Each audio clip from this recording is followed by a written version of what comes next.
All right, why don't we open the meeting? Looks to me it's all at 6 o'clock.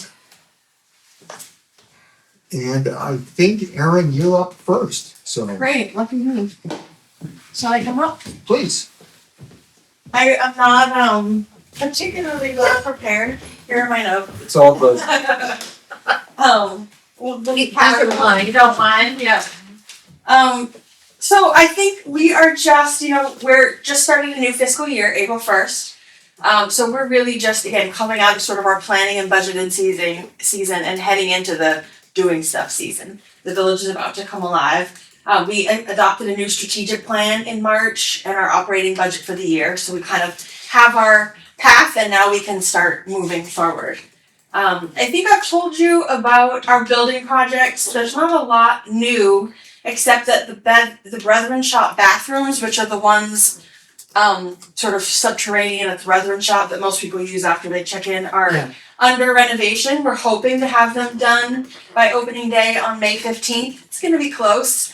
Most likely we'll still have a temporary door, but hopefully the rest will be done by then. So that's moving forward nicely. We're gonna just put that date. Yeah, I'm putting it too, May Okay, 15th. May Yep. 15th, Yeah. yeah, and that's the Shaker 5K too, if you feel like running. Oh, sorry, You can stand with me along the side and drink coffee. There you go. that's it, May 15th of Friday? Saturday, Huh? 16th. 16th. Yeah. Okay. And then I think the other facility update, the ministry privy is in progress, the bee house is kind of getting started, and then the meeting house and East House are gonna really come alive this summer. Those are big projects. But again, I think we've talked about those. I am on the HDC agenda to get a couple of those things. Some of them have come through, some of them have not, so Yeah. I'm gonna try to get them all together. And similarly, I talked to Michelle, emailed with Michelle today, and I do need to get building permits for the structural work that we're doing at the meeting house and East House, so I'll follow up and do that. Okay. We have some changes to our daily schedule at the museum this summer that I think are gonna be good for visitation. We have gone to a general admission model where people okay, so we got Zoom bombs. Again. Again. I think it was the same guy, if it's not rude of me to say. Love that. Let me give me a minute. Yeah, of course. Yeah, Scrub your eyes. Yeah. yeah. Technology. Yep. Yeah. Yeah, but people don't change, oddly enough. Never happened when we did a conference call then. Exactly. Yep.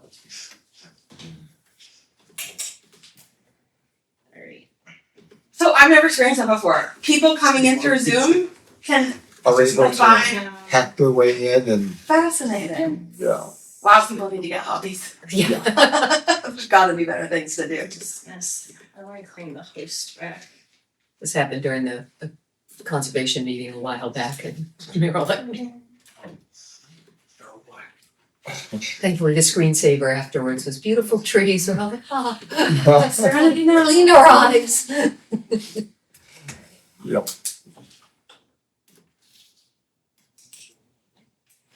Yeah. Welcome, One time Greg. I forgot to clean the host over here.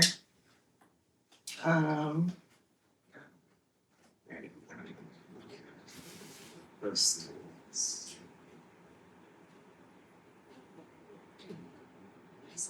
Host is me.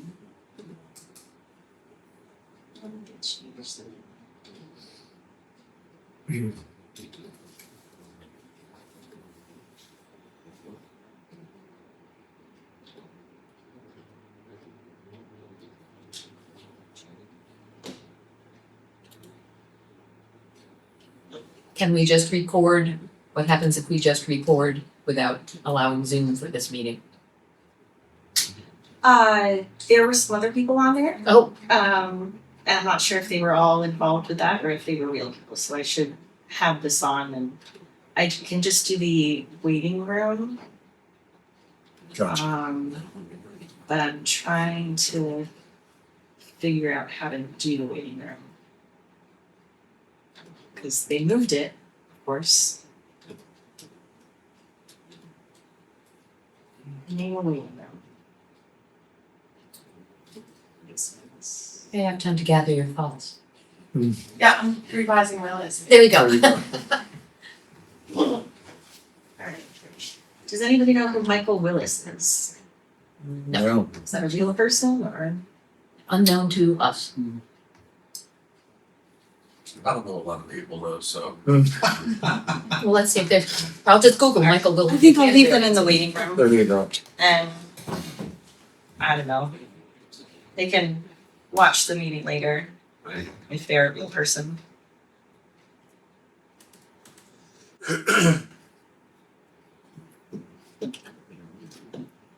Just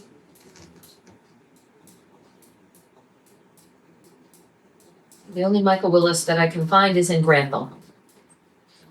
Can't Alright. hardly believe that he would be zooming into our select board meeting. yeah, usually it's people we know.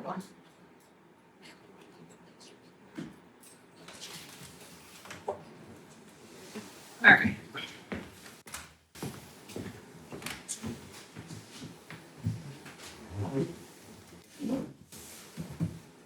Alright, so you've got the waiting room. We've got that. And let's bring the minutes back up. And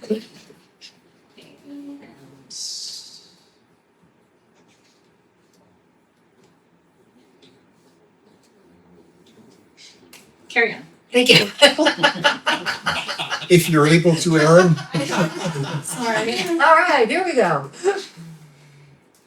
Okay, so back to property stuff. I will let you know that we had some dam problems a week or two ago.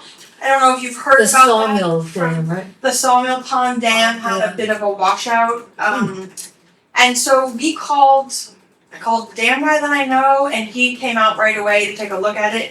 It is a non-menace dam, and so there's no worry, but when you see it, you're like, oh, better call somebody. So we're working on determining the right course of action. We also called the Dam Bureau just to make sure they're aware and that kind of thing. So if that's part of the beauty of public access is that, I got a text on my way in the morning, and when I saw Todd, he's like, oh yeah, 2 people let me know, the dog walkers are out there Yeah. keeping their eye on things for us. So Sawmill Pond is essentially upstream now, it's mostly gone. But everything's safe, and so we'll keep monitoring it, of course, but we have some time to figure out the best path forward. And then the daily schedule for the season, I think this is what I was talking about. When we were so rudely interrupted. We're modifying that a little bit, so we will still do free admission to Canterbury residents, but we do have that sort of general admission model where you pay admission, and that gives you access to the village, that you can have guided tours, you can go to the self-guided spaces, and we're also gonna go to a model where, sort of like we did on the weekends this past year, I don't know if anyone knows, but we had, in addition to the tour guides, we had a floating guide who would open up different buildings at different times. We're gonna now have 2 guides there all day, so that they can sort of rotate. While one is giving a guided tour, another one will be elsewhere on campus.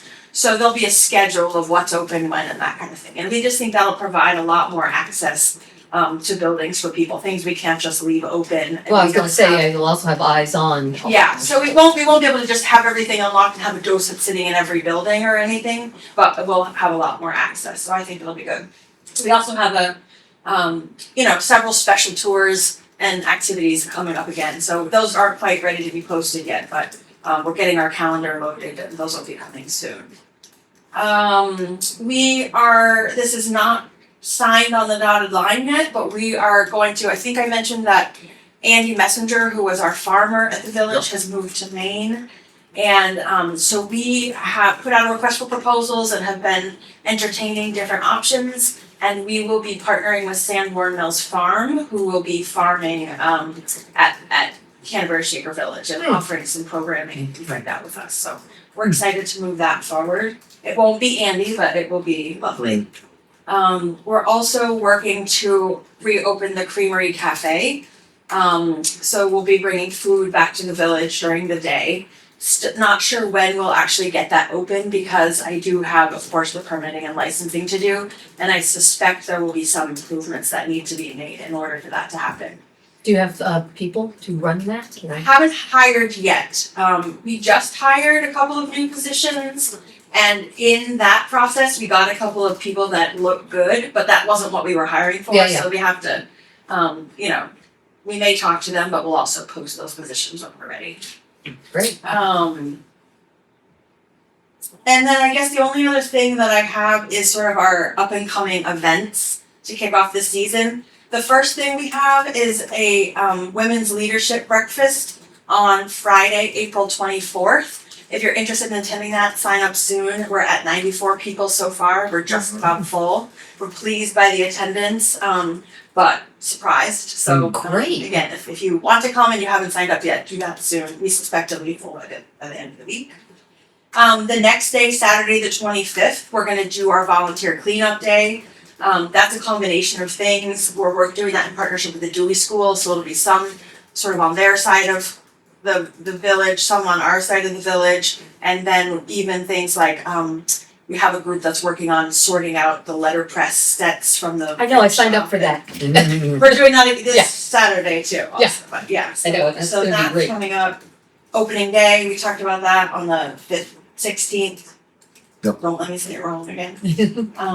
And that gets us going. That's the next month at Great. least. Cool. 2 months. Yeah. Do you have any questions for me or things that you want me to? No, I wanted to ask about the dam, so I'm glad you brought that up. Yeah, we have, in our new strategic plan, one of the things we committed to is doing a cultural landscape plan. And we know, we already have a forest management plan, but all the other pieces are sort of operating individually. And we need to come up with a plan to bring them together, to provide better guidance for our volunteers, to sort of help ourselves prioritize. And I just think this whole water system is so important to who we are, and it's in rough shape. Right. And talking to Bob about this, he said so many of the, and I don't know the language, I'm really sorry, but this, I guess, in the 50s, 60s, and 70s, this was a very common dam repair. David Lamb said he remembers it happening in 83 or 85, but it's like a vertical corrugated pipe that goes into a horizontal pipe, and it's sort of like upstream from the dam. Anyway, it's a common upgrade, I guess, and he said they're failing everywhere. Ours has already been sleeved. It's the metal pipe has a PVC pipe around it, like someone already band-aided it, and I bet that's what David remembers seeing happen in the 80s. But it's time. We have the same thing. The factory pond just has a dike. It's not a full dam, but that's got a washout in it too. And the concern is the history of maintaining the waterway, but also the trails. We want to keep people safe and we want to keep the trails open. So we have the short and long term things that we need to do. But yeah, the Shaker ponds are a huge part of your history, so. Yeah, so we got to figure out what to do there. But it's nice that this one's not emergent, so that we don't have to hurry up and do the quickest thing, because that's often not the best thing when it comes to preserving history and that kind of thing. It's usually the quickest, cheapest thing, which is probably what they did last time. So this time we're gonna step back and figure out what we're really gonna do about it.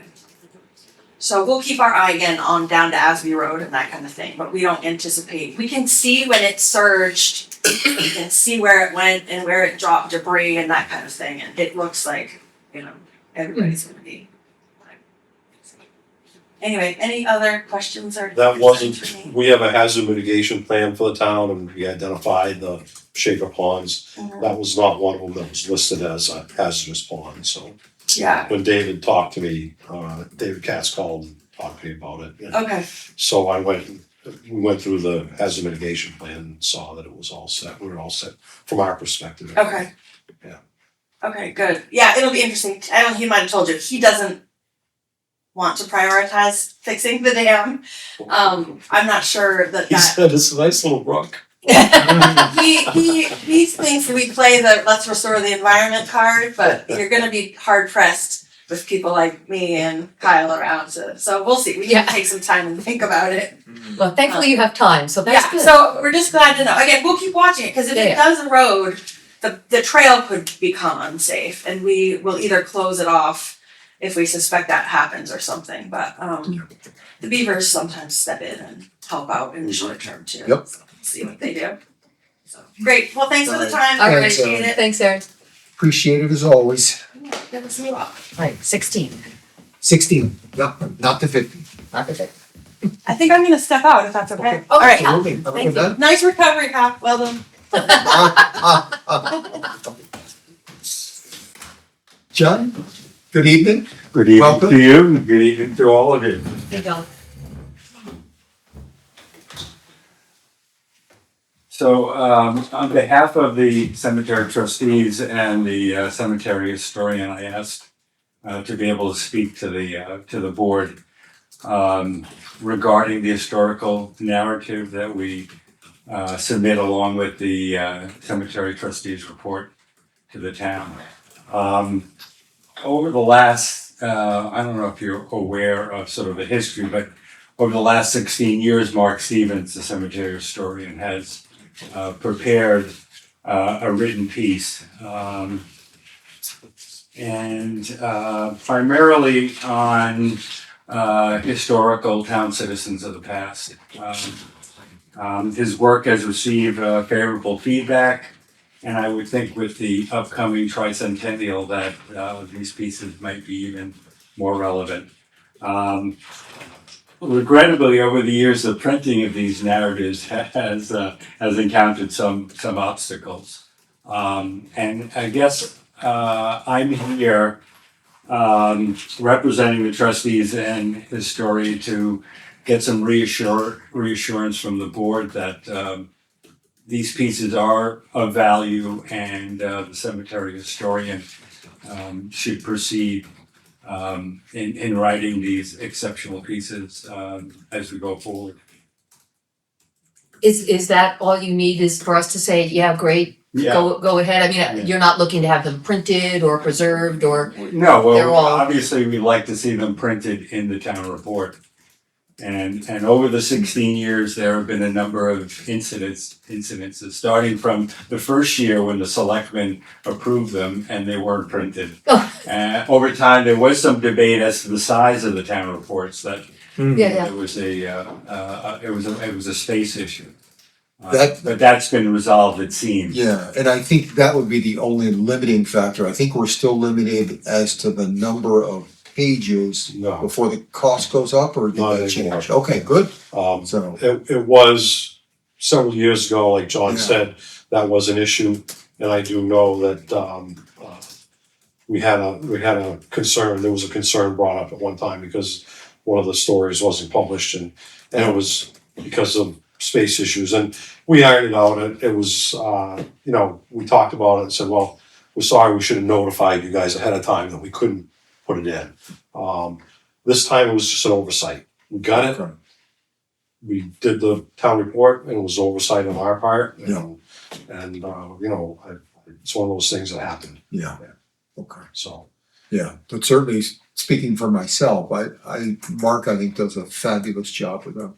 He's got a real talent for writing, so I enjoy reading. And we appreciate Cal's effort and willingness to prepare those inserts for the 25 town report. And we'd like to resubmit the narrative on Captain Jeremiah Clough for the 26 town report. Sounds good. You had it Yeah. printed and it was out at the library, correct? It was an Because I insert. picked it up. It was an insert, but we sort of feel that, those inserts might be lost. It's not, if we can call it an historical record, having it part of the town report. Some people consider Captain Clough as one of the founding fathers of the town. Right. So I think to have it, I don't think it's gonna matter that we're going to, print it again or submit it again. Yeah, my wife and I take care of the Pickard Road cemeteries. And there's cloughs in, I think, the east one, if I remember. Correct. Yeah, But right now, we're debating as to where Captain Clough may be buried. His son is buried near where the fort was on the corner of 132 and Center Road. But okay, yeah, we'd like to find out where Captain Cluff, his father, Yeah, Captain Cluff, Jeremiah Cluff the elder was buried. And yeah, there doesn't seem to be any records. But yeah. And the West Cemetery, the stones seem to be sold. A lot of them are just illegible, so. So we're just looking for a reassurance. I'm, I didn't come here, looking for any kind of argument or debate. I think you'd be. Yeah. Oh, absolutely. Of We course. certainly support having that. I mean, I do. No? Yeah. No, I think they're great. They're well written and they're part of our Exactly. of our history and they're good to have in there. And on a related issue, we have Mark Stevens' term as cemetery historian has expired. So the trustees would like to, or would like to recommend his reappointment. Okay, and I believe it's on our agenda for this evening. Yeah, I have that. Very good. So we'll do that shortly. I have nothing else. I thank the Alright. board for their time. And thank you. Thanks Appreciate it. for the work. Thank you very much. Have a All right. good evening. Thanks, John. Greg, why don't you come on down? Welcome. Thank Good to see you. Just before you walked in, we got Zoom bombed. Oh, So that's what all the okay. fuss was about. Running a little late, trying to get the kids fed first. Yeah, no worries. So I created a little FAQ instead of printing out Thank you. 84 pages worth of a grant, so. Watch the cord. Yeah. Do you want a copy for the records? Yes. There you go. So that's a little FAQ. So again, as I've said in my email, I'm a grant writer. I work full-time for the Mental Health Center Grant in Manchester, and then I have a side business writing for other organizations. So I am on grants.gov every Monday and Thursday. It's the days that I searched through and I saw this grant. It's the Safe Streets for All grant. There's two avenues for it. SS4A. Yeah. There's two avenues. There's a planning grant and then there's a implementation grant. I was thinking it may be a good idea, especially around the tricentennial, to do some planning around making Canterbury more safe for everyone around the streets here in the center of town. There's oftentimes even during Canterbury Fair that you have cars going through here and it seems a little dangerous at times. You have the senior housing up the hill that there are no sidewalks, so this would be an opportunity to kind of look at the whole town as a whole and see what could be good to keep people safe and not just drivers, but anybody who's using the You're place. saying sidewalks like in the or from the spruces elsewhere? In from the spruces, at least to the elementary school. Or something like that. West Road, now that we have the new development going in there, it would be an area to think about. We may want that to be a little bit safer, especially with, like I said, the development as well as the gas station coming online. Again, Sherwood Forest. I don't know if any of you have been over there for Halloween, but it can be a little bit dicey when you come out one of those roads and then going on to Sugar Road. So thinking about some of those things, thinking about sidewalks, thinking about crosswalks, that sort of thing. So could be again, it's a planning grant. I think if set up correctly, it wouldn't cost the town anything. There is a 20% match, but that can be in kind. So that can be your time right now. Any discussion, that can be Ken's time, it can be if we pull together a group to discuss what they think should be done in town for around safety, that all that time can be offset for whatever the cost is. We can get up to $1 million for the plan, but it would be determined on where you're looking to kind of develop the plan. $1 million for the plan, not for anything we may want to build Exactly. that comes out of it. Yes. But again, if you got $1 million, you do need to do 20% match. And that Yeah. might get a little hard to do for 200, Yeah. in kind $200,000. So again, but you can go as little as 100,000.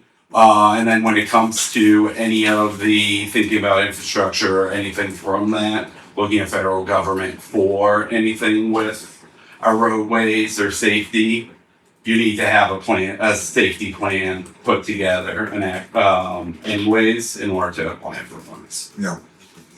So one of the reasons we wanted you to come tonight is not to specifically talk about these, but Yeah. a general discussion about grants and really how the town's budget works. okay, As an example, town meeting, which we Yes. just got through. And I think you were there, if I remember. I was not able to make it this time. The year before. The year before. Yeah, I do remember you spoke Yeah. then. That essentially sets our budget for Mhm. the remainder of 2026 and into March of 2027. Yeah. So what happens is when grants are presented to us, we're unable to act in a Yeah. a timely manner. Mm-hmm. Our hands are tied for the most part. Yeah. There is no fat in our budget. Yeah. No place that we could pull money from. Mm-hmm. So that's one of our problems. But to be very honest, we have a part-time town government here. Yeah. And that's the way the voters have told us repeatedly that they want us to function. Yeah. What that means is at times as nimble as I'd love us to be, we just can't do it. Yeah. I can tell you that the staff at Sam Lake is overworked right now. Mm-hmm. Just trying to keep up with all the things that are being thrown at them. So if we add, a major thing like planning or a big grant, I don't know who would do it, to be quite Yeah. honest. The 20% match of time, I mean, the time is almost more hard to find than the money. Yeah. Yeah, for all of us. Easy. So you want Not to that the add? money is easy to find. Yeah. Don't get me wrong. Yeah, and I guess, from my perspective, I really appreciate you doing this. Yeah. This it's been very, very eye-opening. Mm-hmm. It's nice to know that we have somebody that if we had a question, we might be able to pick up the phone and call you and say, Yeah. hey, what do we do? Yeah. I guess on this particular grant, I attended a Safe Roads symposium with Central Hampshire Planning Commission a few Yeah. years ago, Mm-hmm. and we looked at doing something in the center. Yeah. And we actually had some plans drawn up. Mm-hmm. We ran into a little bit of a roadblock because the state maintains Center Road, Yeah. Kimball Pond Road, Baptist Road, Mm-hmm. and we ran into a little bit of a roadblock there. Yeah. So anything to do with the center and any of those state maintained roads becomes a lot larger project Uh-huh. than you would think it would be. More red tape. Just Not even at the federal level, but Yeah. down state. Yeah. just wanting to repave the sidewalk. Yeah. We have to get permits for and things like that. Mm-hmm.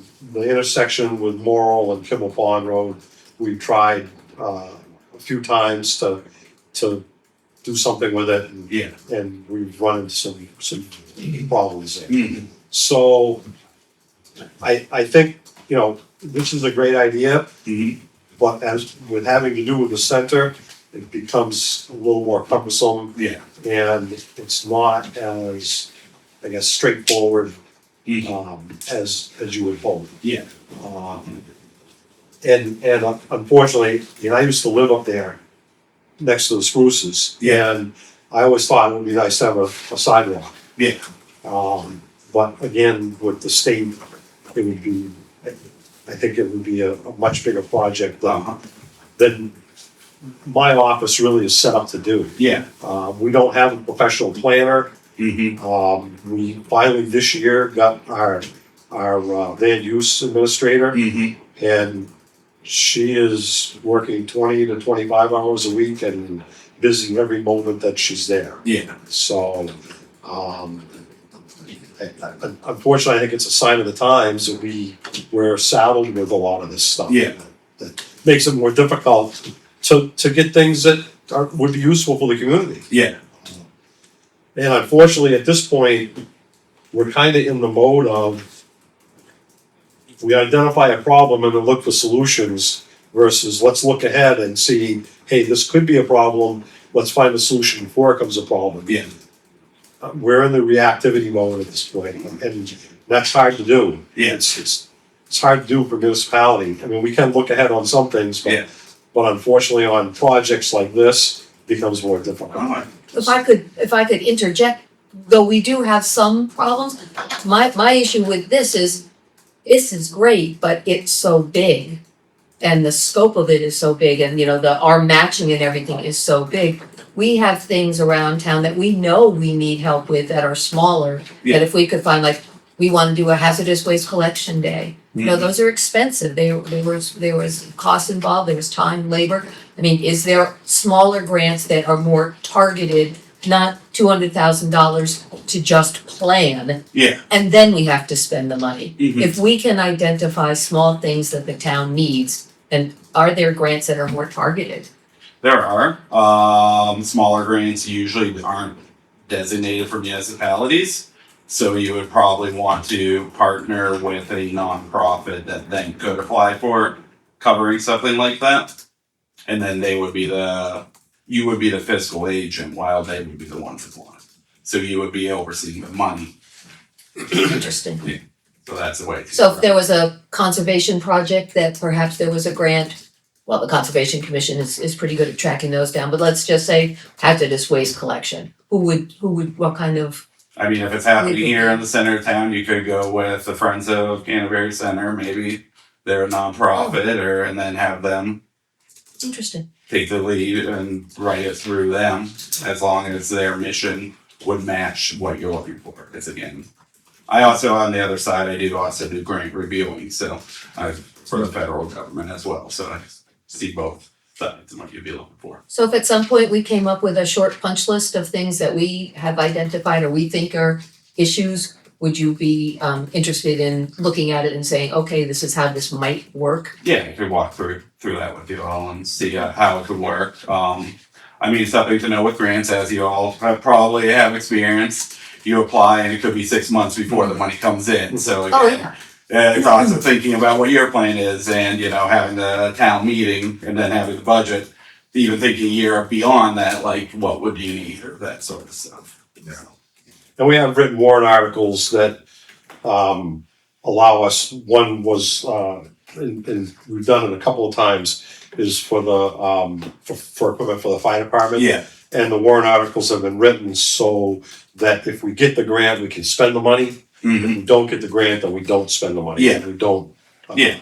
order the equipment. So Mhm. if we can, if we identify a project, we're gonna apply for this grant. And if we get it, great, then we're gonna move ahead with this project. If we don't, then the project gets put off until Yeah. we find funding for it somewhere else. Yeah. I mean, I know I also presented you all with the congressional discretionary spending opportunity. That's one to think about now, because again, you may want to put it into the budget thinking about whatever it is. Right. USDA, there's still a significant match, but it's Mhm. only 25% for a town our size, Yeah. or could do, a building or something like that if you wanted or something like that, so. But think about those. We also wanted to have you come here just to tell you in person how much we appreciate you. Yeah. Trying to find these grants for us, and Mhm. I hope it sort of helps you to know Yeah. how it works on this side of the table. I mean, I also look at it because I live over on Intervale, and I wish that bridge was that was still in existence and a walking bridge, because it'd be nice to connect the two towns. But so that's where I come from for looking at these at the first time. I think I actually sent you an email the first time you were in. So, but yeah, I appreciate your I feedback. think there would be interest in that bridge, but boy, that's another whole Yeah. kettle of fish, yeah. Yeah, I know. But that could be one that you could have then, like I said, partner with the rail trail Right. there, and they could be the ones to take the lead or Yeah. something. And I'm not sure Bosco's waiting yet. they would be on board. Did you end up going to a Bosquen? No. No, maybe, so You know, Luke Mahoney Luke did. Yeah. Went to a meeting, and I can't remember, was it Bosquen Selectmen or was somebody? Was that the committee, I thought, that was Yeah. putting the whole park together? Yeah, I'm not sure, I know Luke talked to them about it, and they're doing a whole Revamp of that part. that park, and so I think their plan was to put, like a viewing platform Mhm. on the bridge abutment Yeah. and stuff, so, I'm not sure where that's going. Mhm.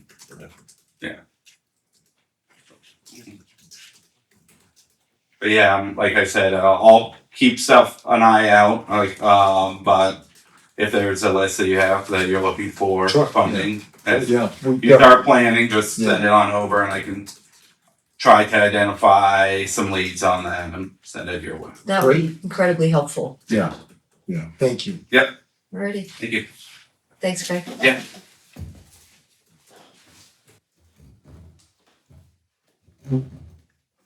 Gonna head on out, so. Okay, No, have a good night, thanks again. Yes. Kevin, good evening, Good evening. come on down, whenever you're ready. Do you have, we're 6:30, 6:45, only because Jim Moyer was. We have you at 6:45, do you wanna wait? If- We can sign If some you have stuff something while, else? yeah, of Yeah, course, only because I think Jim, I told him 6:45, so, yeah, should be certainly here glad any to see minute. him too, yeah, okay. yeah, sounds good. Alright, so why don't we, what do we gotta say? Yeah, that's what I thought, it looked substantial. Alright, so why You're don't we gonna start move it with all, right? Payable manifest in the amount of $796,000, $796,398.01. That includes the school payment, If- 500 and Where's our, in Boston. did you get a copy of my thing? 535, almost 536,000 in the school. Can I get a second? Yes, I will second that. All those in favor? Aye. I thought I had to move it. You said somebody else seconded it. Too late. All right, I moved it this good, all right, good. I was over here harassing Calvin. All right, I'll just print this down, please. Yep.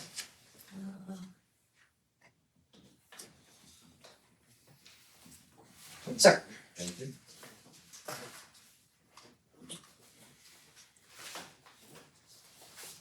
Yeah, All right, next is a payroll manifest in the amount of $89,594.50. so moved. Second, all those in favor? Aye.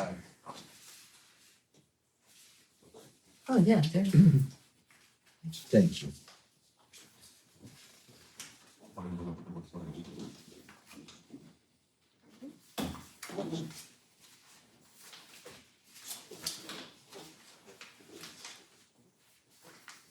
It's a fat one. Yep. Certainly is. Next is a welfare manifest check in the amount of $1,200 even. So moved. Second, all those in favor? Aye. Aye. We have two of those? We do.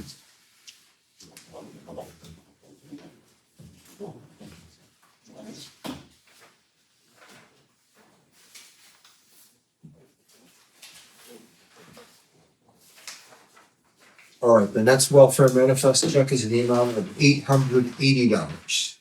So moved. Second, all those in favor? Aye.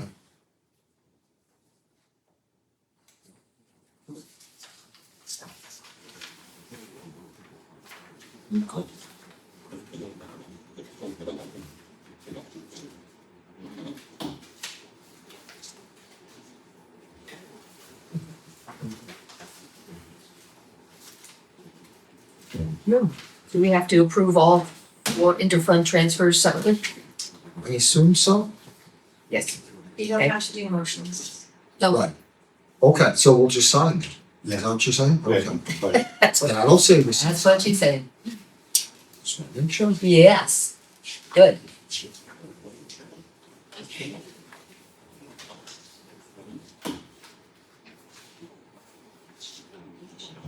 All right, saves you some time off. Got it. Alright. Start sending them down. All this on the back of that. Yeah. That's not. Oh. Pleasant. Alright, where's our money? This, or Yeah. almost a kill. Oops, else we're gonna have Jim Mullen. Have it?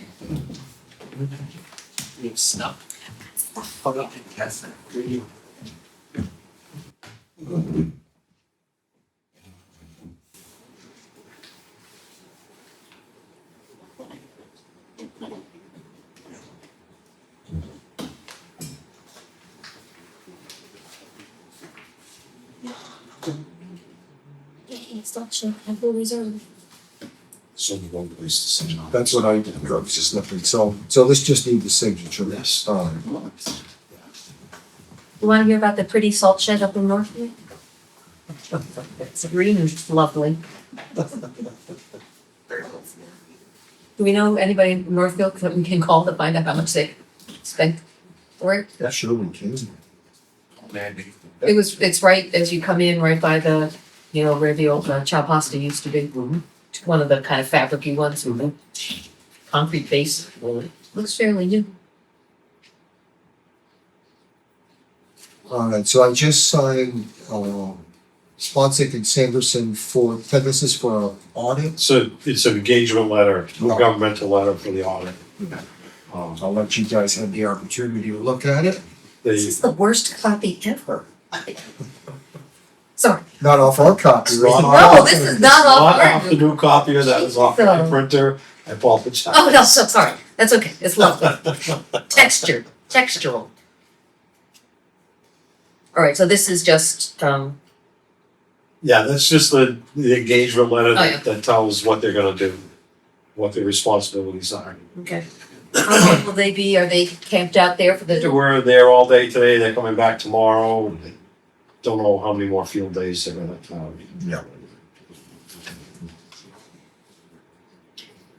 Alright, next item is a, form from the New Hampshire Liquor Commission for the farmer's market for Cathedral Ledge Distillery.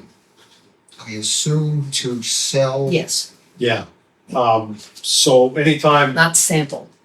Right. anytime, somebody sells or has tastings or things like that, they have to get permission from the town, and that letter goes to the liquor commission. So if you could just sign that Yep. to allow, basically that's a state form, and they send it to the liquor commission saying that the town agrees to allow this to happen on. On our property. Good for the whole year versus just a one. It is good for a whole year. Okay. Well, for the length of the duration of the Yeah. event.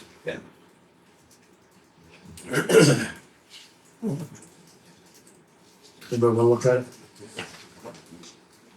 Is that only allowed at the farmer's market? For this, yes. Oh, it says retail tasting. Interesting. They, sometimes if, at Shaker Village, if they hire a caterer that hires a specific company for things, we have to do the same thing for them. Same thing with Luke Mahoney down at, Farm. No. That's signatures. Not mine.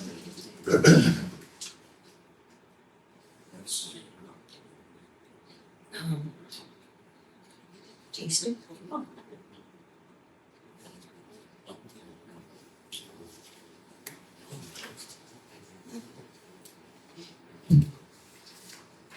Alright, next is a, notice of intent to cut water timber for, map 236 lot 17 on Intervale Road, and there is a map. Take a peek.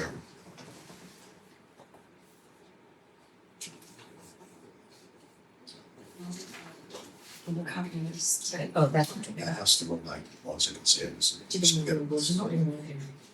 Lost in here. Just scan it, so. This is still Intervale here, right? This whole, I believe it and that's the corner, that's where the spring is? Along here? makes sense. Okay. Yeah. Okay, so we're, okay, got it. Yeah. So what's this? This is 93 and that's Intervale, but what's this? Was that the river? It's the river. Well, that's the river. No, but what's that? This is 93. That's Intervale. What's this? In train tracks? Oh, Maybe, okay. it's a poor, yeah, I'm sorry. It's ours. Train strikes usually happen there. Okay. Oh, well, I mean, Oh, I didn't sign it. Sorry, you sign it. I'll sign it when it comes back.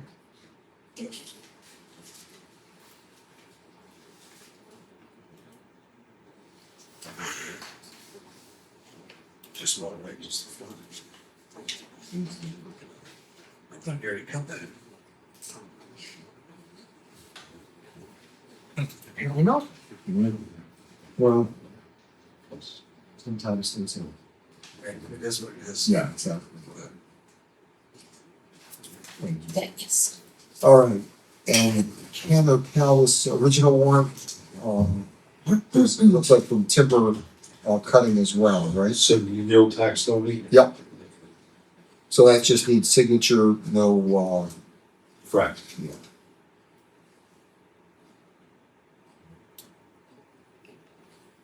I'll let you guys look and see the parcels. There's 3 signatures required, it looks like.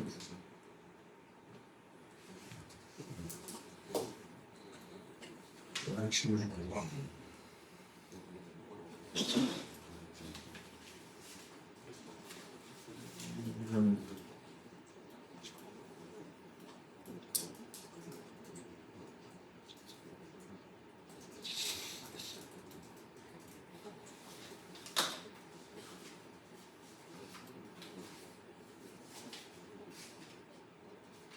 I think I've signed every place I'm supposed to sign.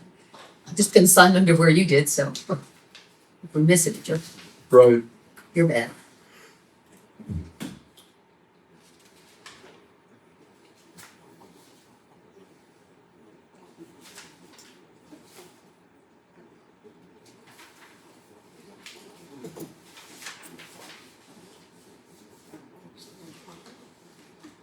Don't be on whatever you do.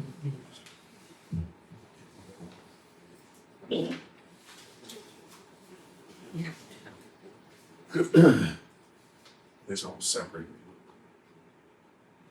Oh, okay.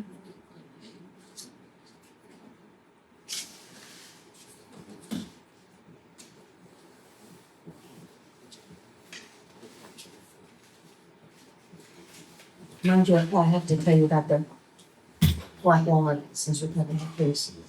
It got used, one of the corner of Mary Colburn's property. You told me about it. Not as much firewood. No, it was going to be, but it's not. Just so you know. Calvin was worried about a black walnut tree that was cut up and lying in someone's yard. Hmm. But somebody driving by saw the wood and said, Give me that. "What?" Yeah. Like 80 times. Yeah. No, they paid good money for I'm sure they it. It didn't go in the fireplace.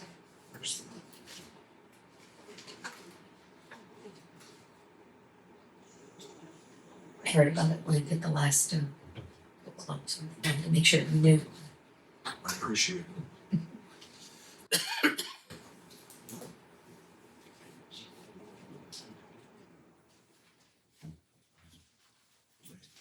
Okay. So, all right, next item is a license for Gary Dow to operate a motor vehicle junkyard at 28 Misery Road, map 208, lot 13. And this is, we signed, I remember signing this last year, so nothing's changed. Does that have to be inspected before we? Basically, all that says is that he will follow, The state rules already. regulations. Where did that year go? We're quick is the answer.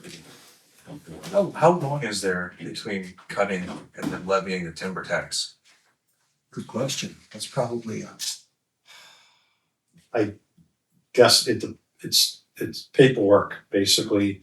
They have to record, and then I have to report to Mandy, and then, so it depends on how fast they are with their paperwork into the town.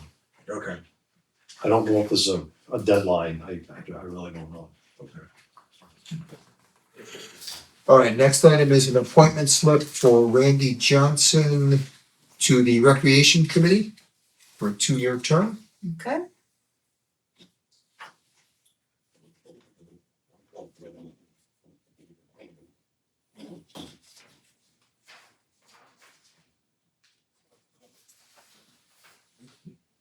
No. Next is an appointment slip for Caitlin, do I have the last name right? Fenn. Fenn? Fenn. Yeah. Thank you.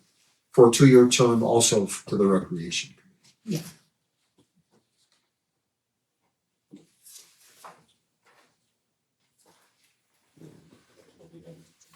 They're on the home stretch.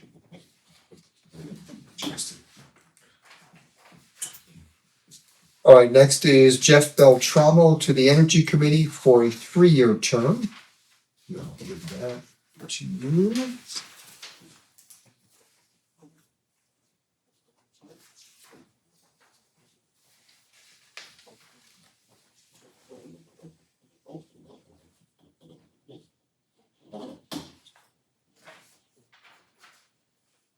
All right, last one is Mark Stevens to Cemetery Historian for a 3-year term. Indeed. And that's it. Make good use of the time. Still think Jim is coming, Kevin? It's about 10. I just texted him, so Okay. if you wanna get started, I can. Why don't we get started? We've got a very full agenda tonight, so. Absolutely.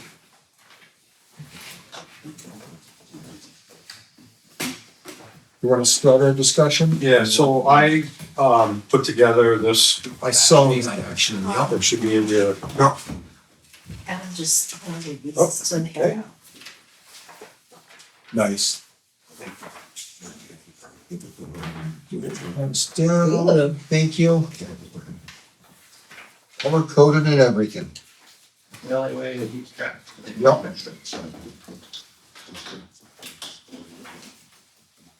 I just, Kevin and Ted West had asked a little while ago to, had touched base with me about the wastewater treatment system for the store, the town, and the parish house. Back in 2018, there was a joint use agreement that was signed by the 3 entities that talked about, agreed on how to maintain the leach bed that's up on town property. When we rebuilt the Sand Lake House, the town was approached by both of them and asked if they could join in because we were gonna put in a new leach bed. And, so at the time, the selectmen agreed, drew up this joint use agreement that I think you have a copy of also. If you don't, I have it here, but the fact sheet more or less tells what the joint use agreement spells out. One change or difference that I noticed is the stuff that was sent out said 1,500 gallons. Yeah, and that was a mistake on my part. Okay, no worries. So Yeah. Kevin, you were correct, 900. We were excited for a moment. Yeah. For a moment. Sorry, yeah, yeah. I think that was the old, what was originally being designed, but then we found out that we couldn't build it as big as we wanted. Space, yeah, okay. All right, so now we know for sure. Yeah. So, yeah.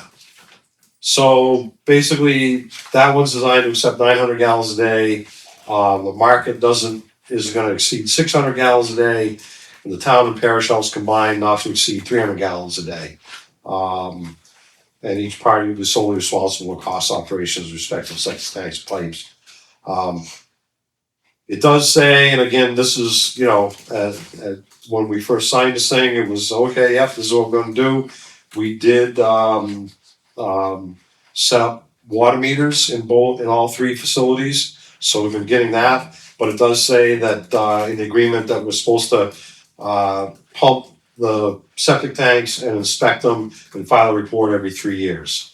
I know that the town office has been pumped, and that was done not last year, but the year before. So it wasn't every 3 years, but we did do it. I haven't got anything from the market or the parish house, but that, again, that's one of those things where I had my spreadsheet set up for the water, and I just completely slipped my mind about Yeah, I need to make another call. We've done it every other year. You have. With Best, and Great. Al's been tracking that, so I'll have him Good, great. contact you to That's get you the great. dates and Yeah. stuff. And then we can get in touch with the church and figure the parish house.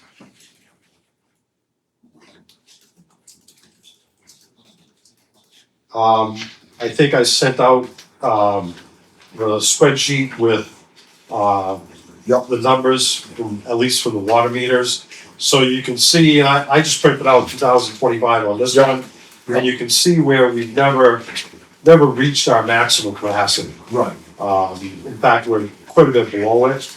But I think one of the things that I talked to Webb Stout, who designed the system, and one of the things, obviously, talking with engineers about this is that any buffer that we can maintain is good for the system. It'll just prolong the life of it. So obviously, just like your house, the least amount of things, of water and whatever you put into it, the longer it's gonna last. So we've been doing really good with that. We haven't been using a lot of water, and that's great. One of the things that it does say in the agreement is that, if there's any changes of use, that we have to be notified. Again, failure on our part and to say when we knew the store was doing some upgrades down there the last time around, that we should have been cognizant of that and said, hey, if you're doing a cafe, that's a change of use. It spells out very clearly in the agreement, in fact, it's underlined, that it'll be used as is. The town will construct a leach field to accommodate the parish house and market as they currently are used. And then it goes on and tells what the use is in the agreement. And, I mean, just from my knowledge, from what the store was being used for then, and then when, the proprietorship changed hands, some things changed down there. There were some tables and chairs added for people sitting there. And that's when you get into the New Hampshire DES regulations on what I spelled out here, on what they state, you have to have a certain amount of gallons per day per seat. All that's spelled out here. So as it shows, as it is now, I think, I asked Cal, I couldn't remember how many chairs, how many seats there were. We think there's 15, 16, something like that. So if you do the math, it comes out, and then the apartment has 2 bedrooms, and if you say there's 2 people on staff, which counts 1 for the store and probably 1 for the post office, it adds up to about 660 gallons a day. So you're just over that maximum. You're not using it, but DS regulations say this is what it's Okay. supposed to have. And so correct, so just so I'm painfully clear on this, even though you're not, by the numbers, not using it, that's the amount you have to leave available for that in your septic. Technically, yes. That- If And that's this, one of the questions we have, because in the research that Jim did, using the New Hampshire codes, it references that if you have metered water readings, you have leeway because you have a reference point to go to. So when you're designing a septic and it's a new use, you have nothing to go by, then these 20 gallons for paper service, 40 gallons for utensil service. Churches are supposed to have 3 gallons a day for each pew. All those are taken into consideration, but what Jim his take on it is, and talking to folks, is that with those meter readings, you can then go and say, well, here's what we're actually using. And there's no doubt you want to keep a buffer. We're not saying that shouldn't happen. But what one of the questions is the calculation when they were done by Webb.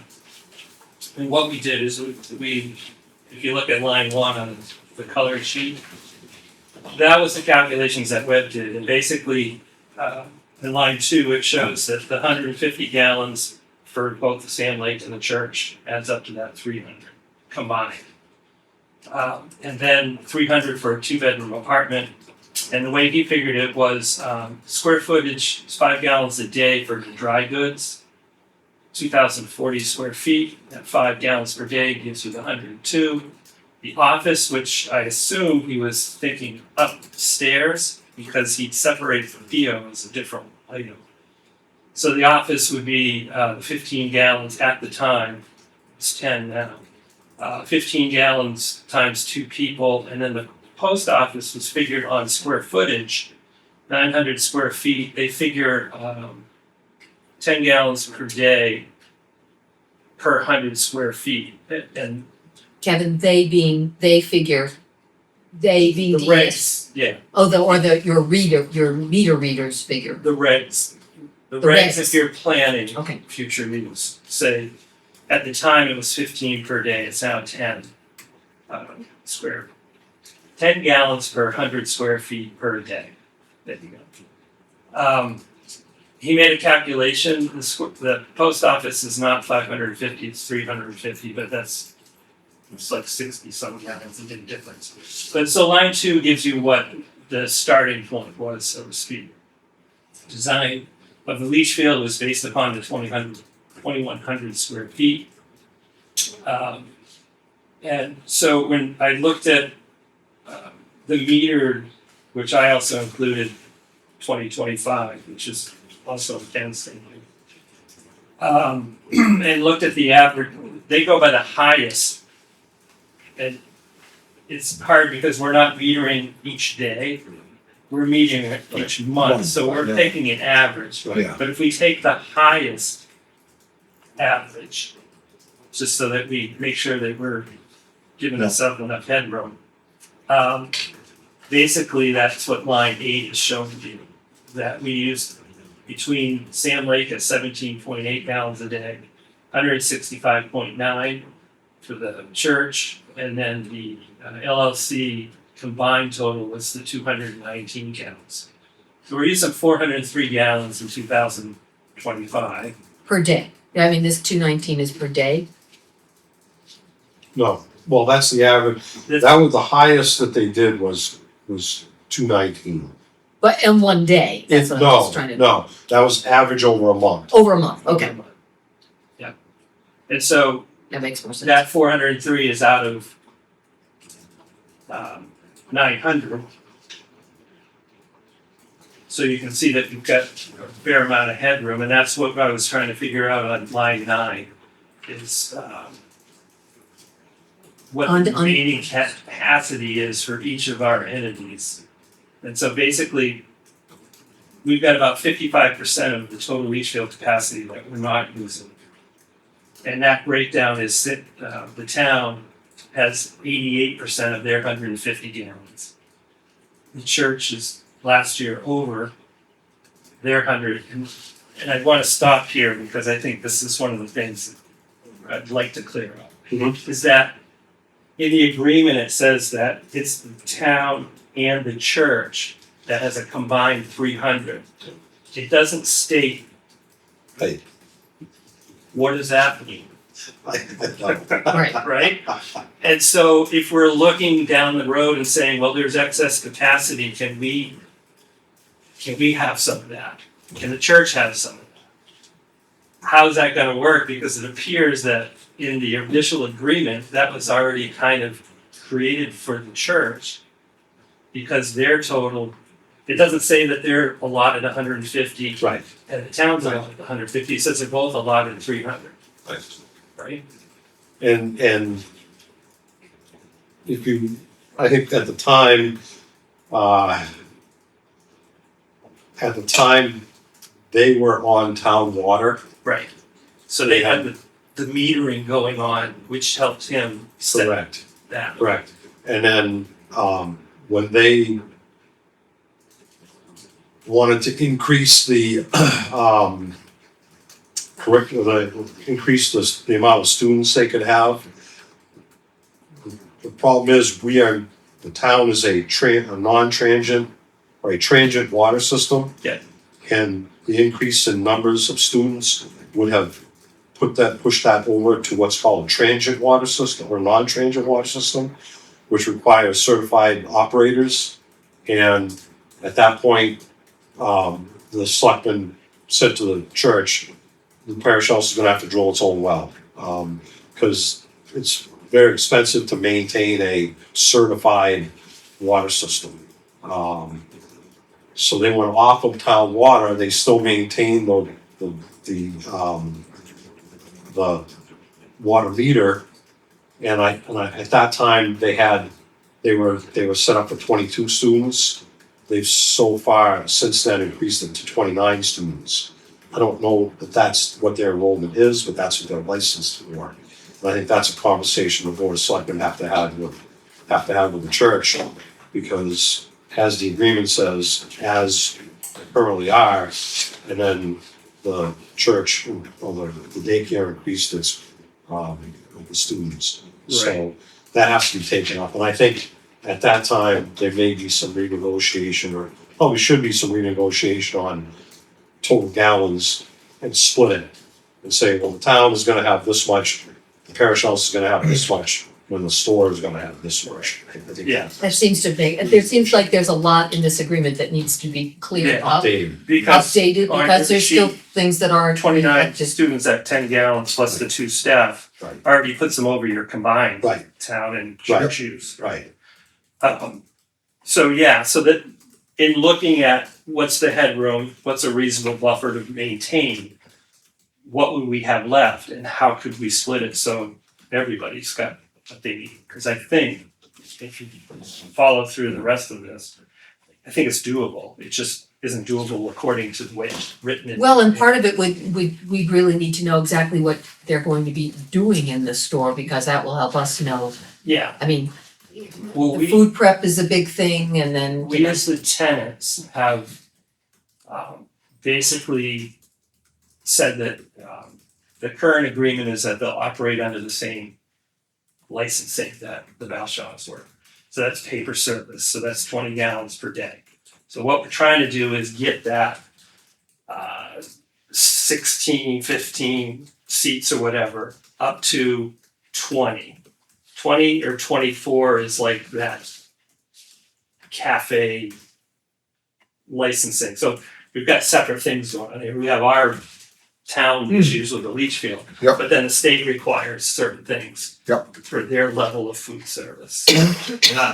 Once you get beyond that, I think 24, then you get into all kinds of things like grease traps and all that. They're not interested in doing that. We're not interested in improving the building to handle that. but I'm saying even just the basic I mean, as this agreement doesn't reflect anything about any sort of kitchen in there, or the second bathroom, Right. or the washing machine in the apartment, or anything, and all of that, I think, should be in this agreement, so that everybody knows. I think the Going use is the forward. biggest thing, because yeah, it's still a market, but it's not a dry goods store like was originally, I think, the intent in here. So we do need to have that changed out. The extra bathrooms and stuff, I think, is a product of what the leach field can handle and what the state said was fine. Because the septic, in order to get the licensing, we had to take all this septic drawings and everything to the state first for them to okay it to be licensed for any type of food service. So we feel we meet their criteria, But this document doesn't reflect but that, this document doesn't reflect that. and Yeah, it and should. at that time, you guys really should have come to the town and said, hey, we're changing this. That was one of those things. I mean, again, it's one of those things where I had an idea what was going on, but I was in the, keeping track of the gallonage. And if something happens, then I know that they owe this much percent, this one owes this much percent, and this one owes this much percent of whatever the repairs were. Because moving forward, should there be repairs or maintenance or anything, that's based upon whatever the current, and that's not really spelled out either. Is that for that month, for that year, for its entirety so far? I think, yeah, We should spell that out. Yeah. Because it does Yeah. vary. yes, yeah. So that would be another thing to look at. What would be our process for actually spelling all of this out? Is that we draft it, you draft it, or does council get involved? How do we actually construct a new joint use agreement that reflects what's actually going on?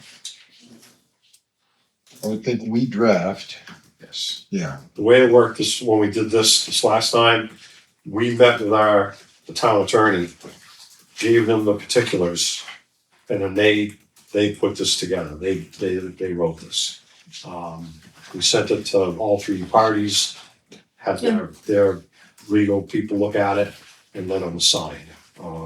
So I think any update would be similar, but I think that, obviously it would be, well, we need to get information from the parish house, we need to get information from the store, so we can put it together, put it into an agreement, have all three parties look at it again, agree on it, that all the information is updated and correct, and then sign it. Does it make any sense to have attached with this, like anything from the parish house that says how many students their actual I think- designation and approvals, whatever food service things the store is going to be offering, have that attached to this as too, Yes. so we know So, what as this- current is. yeah, and this was done not in a big hurry, but there was a timeline. Yeah, We were trying to meet a timeline on it. right. And I think it was the town's first foray into an agreement Yeah. like this with private entities.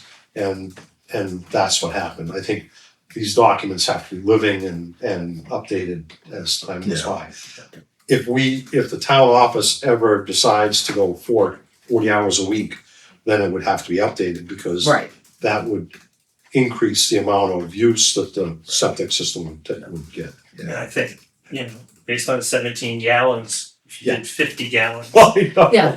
you'd be hard pressed, just like Right. hard pressed to use 300 in Yeah. a 2-bedroom apartment when Yeah. in the Right. metering with Yeah. an adult and 3 kids, it's never gone over 99. Yeah. But that's what we're questioning is now that we have metering, do we have to be held to that? Not so much for the apartment, but for the store.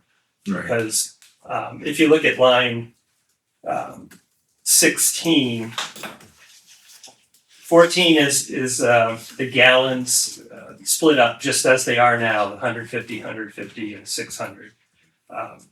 That allows us 12 and a half seats for paper service at 20 gallons a day. 40 gallons for the 2 store employees and 10 gallons for the post office employee. And so when you squeeze all of the 2025 highest gallon per day averages in there, you can see where the church is over. Now, part of that too, I made a note on the right that July and August readings for them were 4,000 to 6,000 gallons higher than what they'd ever been. So I don't know if that's Well, because the summer, they're playing outside, they're using the water outside with the kids, I would assume. I was like, the And fair, fair, they're going to Fair. be using it's things. just a lot of use, Well, and but I'm not sure. that's That's the July, but not August. August reading would have the July number for the fair. Right. But you take a look at it. It never happened the year before. It goes up, yes. There's more in July and August, but to go from 4,000 or 5,000 to 8,000 to Maybe the 10,000. water's a lot of lawn too, no? Could be. But, so I don't know that, But it just happened that year and not, well, you don't know yet for this year, right? The use so far has been, yeah, I didn't put any 2026 in here because it's so little. Yeah, you can see, right, for the July reading, it was 8,000, almost 8,500 gallons, and for the August reading, it was 10,000 gallons. Right. yeah. So I'm not sure what happened there. Yeah. And then in September, it was down to 2,000. So I don't know if well, I do know that they had a sprinkler system set up in the playground. Yeah. That may have contributed to that. When it was so bloody hot. They had it was a misting system for Yeah, the yeah. kids that were playing out there. Okay. So that Could be. probably, And that, yeah. and I don't know how long it ran, if they ran it all day. I know it was on a lot. Yeah. never dawned on me that. So this, when you see the red, I Yeah. just wanted to say that that may be because of those two anomalies. No, But if you go back to what the calculations would indicate, the Right. 310 gallons is Right. way over. Is over. Right. Right. So, we feel that given the current situation, that 12 and a half seats is really what we're restricted to, so to speak, living in the world we're in. And then what I did on line 21 is just kind of reallocate, basically, I said, if the town had 50 gallons, because they only used 18, if they doubled their staff, you'd still only be at 36. You could half again go up. I wonder if, so is the state going to go by actual use or are they gonna go by, yeah, And that's what Jim was saying. Yeah. He believes so. Okay.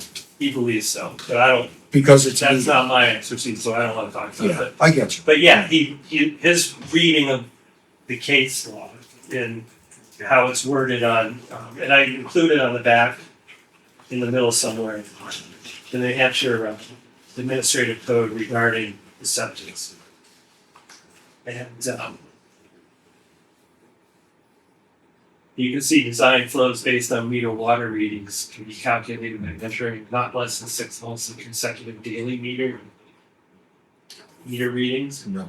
For existing uses, flow shall be based on metered water readings.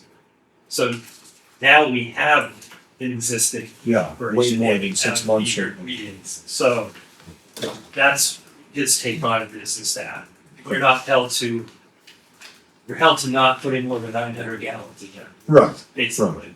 And even so, doesn't the store have to change its use? If they want the additional seats, wouldn't that have to get approved first? Well, that's what we're trying to find out, because if the septic doesn't work out, then we've got a different issue of what they're gonna go for. As far as the use is different than when the renovation was done, there's no doubt about it. But we wanna be clear moving down the road that everybody understands what can or can't be done there. My understanding and the way that the lease is, to exactly what's been going on there. Some tweaking. That's their business, not mine. So long as we know exactly what was going on there, because I'm not sure any of us Well, I guess know. my concern would be, this is obviously a living document, right? We're trying to manipulate, edit, alter it for the potential of what's coming in. Yeah. We put all the work, and then in 6 months from now, I'm not saying it's gonna fail, say it fails. Do we have to go back to the drawing board and then say, how do we manipulate this water agreement, this septic agreement again? Like, what's the, Why would you? well, if you're trying to alter it, so I'm just making up the numbers, so we can get 25 seats. Say the Yeah. business is no longer there, and then the daycare says, hey, we can get allotted for 5 more kids, which I don't know the regulations. So we then have to go back and now re-change. So I guess like my stance on it would be is, As the agreement read, that if there's any change, then the agreement has to be renegotiated. So So it either should have. party has Yeah. Until renegotiated. this point, Exactly. so, going forward. so I guess what I'm saying is how do we renegotiate? You're just looking for a basis of how we measure and meter the water, so you can get an understanding of what they can put in there before we can renegotiate Well, this. no, I'm saying that you've already got a condition where the church is allowed to use more than 150 gallons. You got 2 entities and 300 gallons. Assumption is they each get 150. That's an assumption, and that's all that is. It's not It's not- spelled It's out. not spelled So out. between the two we are using. But there is a relationship there where one can take from the other. Right, There's not that relationship on the other side. right. Correct. But I think, Calvin, your point was, so we went from a dry goods store to essentially a cafe, if you choose to call it that.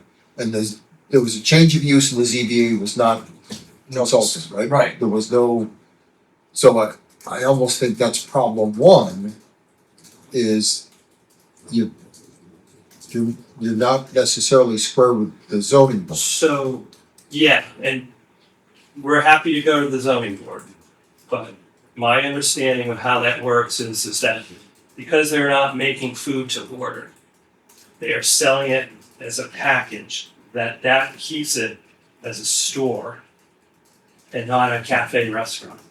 Except you're changing the name to cafe. So what's the difference? So when does the So- difference come so- in? The difference would be, and I think this is where we want to know clarification is that if they want to have somebody come in and say, I would like a roast beef sandwich, but I don't want the ones in the cases because I need mayonnaise, not mustard. And they go out back and make it for you. That That's a is the change, Well, but they were doing that. not to my knowledge. Sure, they were doing pizza orders every Friday. That's. I guess I'm just trying to figure out the gallons so we can, Yeah, it sounds like I we're mean, trying to figure out the You amount know, of seats. if I called Dave or emailed Dave and said, I want a pizza with cheese, sausage and mushrooms. Yeah. There was one Yeah. waiting for me with my name on it, Yeah. so No. that's a change. That is, yeah, I think the idea is probably not thought that far out. There but- it is. But the intent is that things would be packaged and then put out on the floor for sale. You buy it, then you can go take it and sit down. Yeah, That, according to the state, is different than when you are waited on or served. And that's where their distinction comes. Yeah. For, I forget what they call that type of food service, but it's beyond paper service.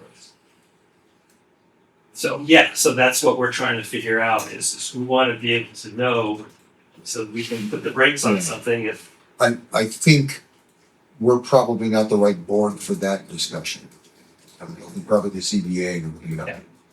so ironically, that is, a restaurant is the only thing you can do in the HDC other than bed and breakfast, educational and church. The only thing you could do in general or in that one According to building the zone, spec- according to or the in that charter one building uses- specific? No, within this district, this zoning district, restaurants are allowed.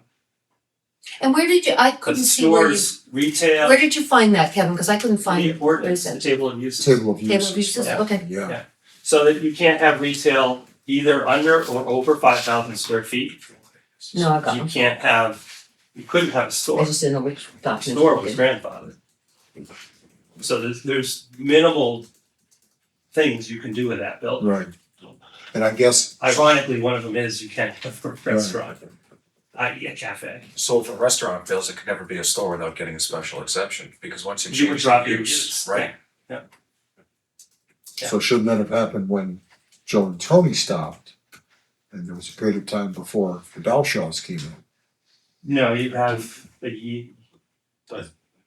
There's a, It's, I I don't wanna know, say it's. Is that? I think Okay, it's you should know, yeah. it's 3 years, but you have to do something within a 12-month period. 3 years. You 3 can't years. sit like, oh, Okay, Yeah, and then you Yeah. lose your, so the clock starts ticking the day the door gets locked, essentially. Actually, speaking of clocks ticking, they wanna open mid-May. How do we get this all settled before then?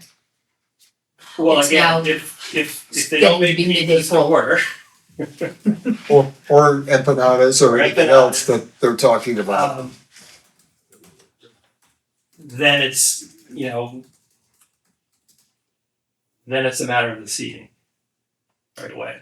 Well, I mean, I think that, I think it's doable is, I can meet with representatives from the store and the church and try and get this ironed out and really make a list of what are you doing today? Hmm. And almost like we're starting over Hmm, was what I would suggest. I guess the only concern I have though is if the new tenants come in and say, okay, we intend to do 20 seats. And the ZBA says, no, you can't do 20 seats. Again, I don't think that has anything to do with this. Okay, I think this is the agreement on the water, yep, on the septic usage. And if we look at it and I guess it does and it doesn't, but what is, I guess, the historical use? Because right now it's not doing anything. Right. It was 12 gallons last month. right, of course, Like that. yeah, But I think if we use it based on what it was when it closed the last time. Mm-hmm. If that's what they're planning, as Kevin said, more or less status quo. If we say, okay, this is what they were doing, this is what they're planning on doing. Yeah. And this is what the gallonage is per day or the average per day can be. Right. But And we're not talking status quo. They want to increase their seating, don't they? Well, this is the thing is that if you look at the current regulations for the way the post office should be figured and the two-store employees, you gain Mhm. capacity. Understood. Right. Yep. Now, if you can borrow, this is line 21 actually. Yep. If you keep the apartment the way it is, because we thought about if we listed it, if we took it down to a one bedroom, would we save 150 gallons? No, you have, it's 225 gallons. So you Gotcha. save 75 gallons, I which get is you. Yeah. 3 seats. But if we can move that gallon per day usage between entities, and we were to bump our usage up to 650, that gives us 15 seats. The fact that we only use 270 out of that 650, if we can show that metering is what actually goes under, we would actually gain another 380 gallons, which gives us another 19 seats if we wanted. But at what point does it become prohibitive to the other entities using this agreement? You know, And that's where the Board of Selectmen, the town comes in, because this septic system belongs to the town. Right. The town built it, and it's the town's responsibility to maintain it. If there was something that happened to it and we sent a bill we had to do repairs, the town would be in charge of repairing it, Right. and then we would bill out accordingly. But if we sent it to a bill to the church or the market and they said, well, we just don't have the money to pay for it, then what happens? So I think there's you don't wanna think that way, but you do have to say, worst case scenario, what could happen? Yeah. And what's the town gonna be on the hook for? So I think this was a case of the town trying to be good neighbors with the other members of the center. Yeah. And they did that. The selectmen said, yep, that's what we're gonna do. I think you have to look at it from both let's be good neighbors and see what we can do to help things out. But at the same time, what's our responsibility to the town and to the taxpayers of the town? And maybe look at worst case scenario and say, well, we hope this never happens. We don't think it will, but if it does, what are we gonna do? Right. And I think, it's still one of those things that you look at and I think, like Kevin said, maybe there's room for some negotiation to say, well, it's set up for 900 gallons, we've only ever used 600 gallons. Can we get another 100 gallons or another 150 gallons? And if it seems reasonable, that's up to you guys to decide whether it's reasonable or not. Yeah. And that's what I was using on that line 21, just saying, if you moved 50 gallons off the town and put it to the store, that makes the store. And if you move 50 gallons to the parish house, that helps get them, well, if they can use metering. Right. Right? If you can't and you have to actually stick. And when do we find, well, one, when do we find that out? Well, that, And two, just in a time sense, so I'm just curious why this needs to be decided now. Why are they starting out going from 16 seats to wanting to go to 25 before they even know how their business model is working? Because I've never been in there when every seat has been full except when they were having an event. So why can't they start, see how their usage goes for their seating? If they're not changing how they're serving things, check the water meters, and we'll revisit this after they've been open for several months and see if no, the I reading is the think same. that's their intent. But it doesn't solve the issue that we have, which is clarify the use. No, And part of that is how the septic allotment is. that's still, I think clarifying the use is still good, but why, I don't know. It seems to put the cart before In the other horse words, to say if if you you want open the to. door tomorrow you're gonna use that same gallons. Right? We're still gonna use, in the case of the store, 270 gallons out of our 600 gallon allotment. Mhm. Right? So in reality, it's no big deal if 5 more people go in there and start eating and use the bathroom, because physically we can handle it. What we're saying is according to the state, based upon the old way it's calculated, we can't in good faith say, we have this many chairs, but we should have 5 left. Right? And so we certainly can't tell them, oh, go right ahead. You know, I mean, we're looking at it as having some responsibility as a landlord, saying, you know, So at the moment, according to the state regs, you already have more chairs than you're supposed to have in there. Is that? Okay. So I guess what's the whole? My only concern with the negotiation is if, and this isn't meant to be derogatory to the LLC, but say we give them, we manipulate the allotments and they get more, and then the parish house sold in 6 months to somebody who wants to put in a fill in the blank. How do you go back and say, sorry, we gotta take from you so they can do what they want to do? that would be part of your negotiating with whoever the new one is. Again, that's part of the negotiation of a change of use. I mean, by Well, just enhance. what we're doing already, I mean, the parish house is an issue. If they're required 310 gallons a day, even though they're not using it, Right. that's a big issue because that leaves the town with negative. Right. They got to go over here to use the bathroom or the store. So it needs to be. Well, that's a curiosity. Did we have a heads up that the number of students that were allowed were going to be going up? Well, what we found out, because this DES told us that we were gonna go from a transient water supply Right. system to a non-transient. And so we started asking some questions, and that's when we found out that the enrollment was going up. And that's when the town selectmen met with the church and said, you're gonna have to join your own lot. Right. Kevin, how soon do you want this, or how soon do you think it's attainable? Do you need it for the next steps for the store? Not let's Yes, just Dave. share, please. Well, I mean, like, you have to go to planning or zoning or. Yeah, you no, know, I mean, try I to think still- I think if we can get together with Parish House and talk about this issue, we can certainly go to, I guess it would be the ZBA I think, and, well, or Calvin, are you thinking of conceptual meeting of planning? I don't know, I mean, that would I be know, my only. that's what- I don't know which one to, who's on first. Probably a pre-conceptual, and you'd have to go to zoning to get, I don't know how that would work, it's flip a coin, I suppose, cause you'd have to go to both.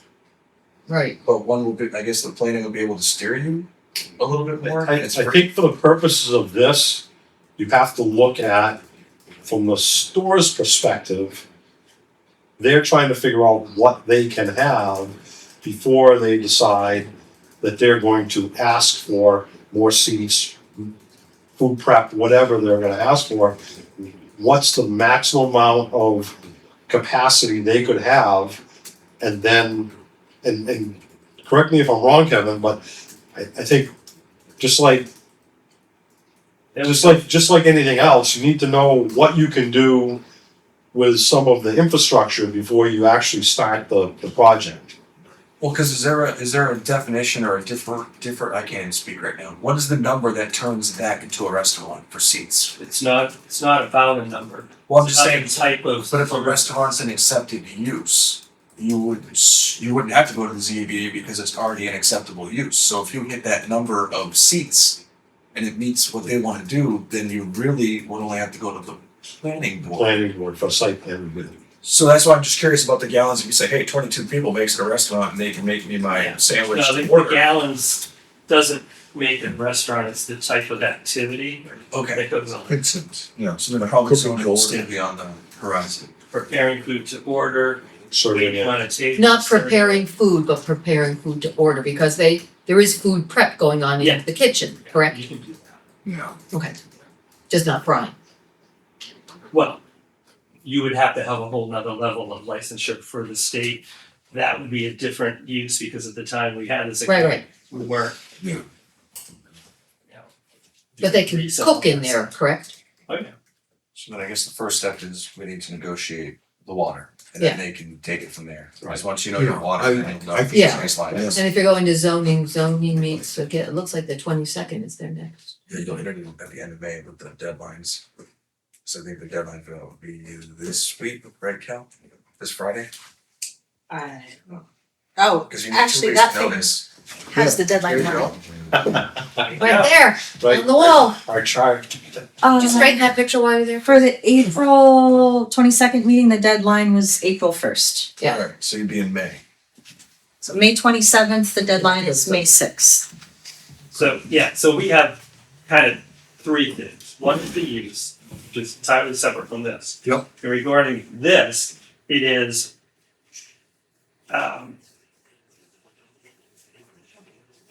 currently, can we get the state to understand that now that we're metered, it's kind of like back in the day when it was first designed. We can go by the meter readings and use that for the 20 gallons per day per seat, Right. right? And And that's, as long as we're under That's up to the 600, state. Right. We can't help you there. but if we needed 50 more gallons or 10 more gallons, like just like the parish house, that's the main issue as I see it that we need to yeah, get cleared up. okay. Well, And how long the state will take is another good question. right, but that, once again, that doesn't affect what we need to do. No, what we need to do is set up a meeting with you and representatives from the church and say, what is the use Right. today? Right. Or And 2 weeks ago, Right. 3 weeks ago, whatever it was. yeah, And say, okay, if that's the use, then let's do some calculations based on what the use is. And let's determine what the capacity is, and let's split up those capacities or that capacity some way that hopefully can serve. And now we have, and again, I think this original agreement was based on well, we think we know what we have, but now we do have historical data that Right. shows exactly what's being used. years. So I think we can plan it out. And that's why we find out how the state is looking at it. Right, We may not have an issue. right. I mean, Hopefully literally- Jim is correct in his interpretation. That's, I mean, Yeah. he's obviously very Well, experienced we got attorney. to say, here's our meter readings, historic data, Right, this is where our 20 yeah, per seat. yeah. Yeah. And then I think the only other thing we need to just emphasize to everybody is that the town needs to be notified when things change. Yeah. So, Yeah. you know, I think, Yeah, I mean, it shows, if you add the numbers up for the total 2025, which the December and January were real low months for the store because of the closure. But it was only 273 gallons a day average for a 900 gallon system. that's good. I mean, that, yeah, And that's, yeah. We that's have why- plenty of capacity. yeah. So. Good. All right, So I think the thing to do, Kevin, is on Wednesday, I guess tomorrow I'll look at my calendar. I have some things coming up that I'm gonna be tied up with, the energy audit up at the municipal building and a few other things. So I'll look at my calendar and I'll probably send out an email to you and ask for give you a couple of dates, see if we could get together. Sure. And I think probably what and I don't know if one of you guys wants to attend or not, but probably what we try to do is meet separately with you and then separate with the church, and then maybe a combined meeting. Okay. Yeah, it would be probably the best way to handle, would be my thought. Is that three for me? no, that makes sense. When's the audit, please? The energy audit next week. I mean,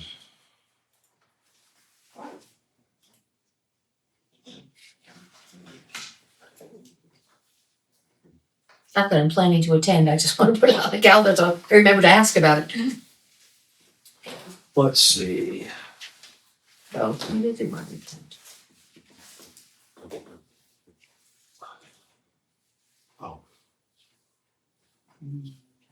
It's next Monday. The 13th?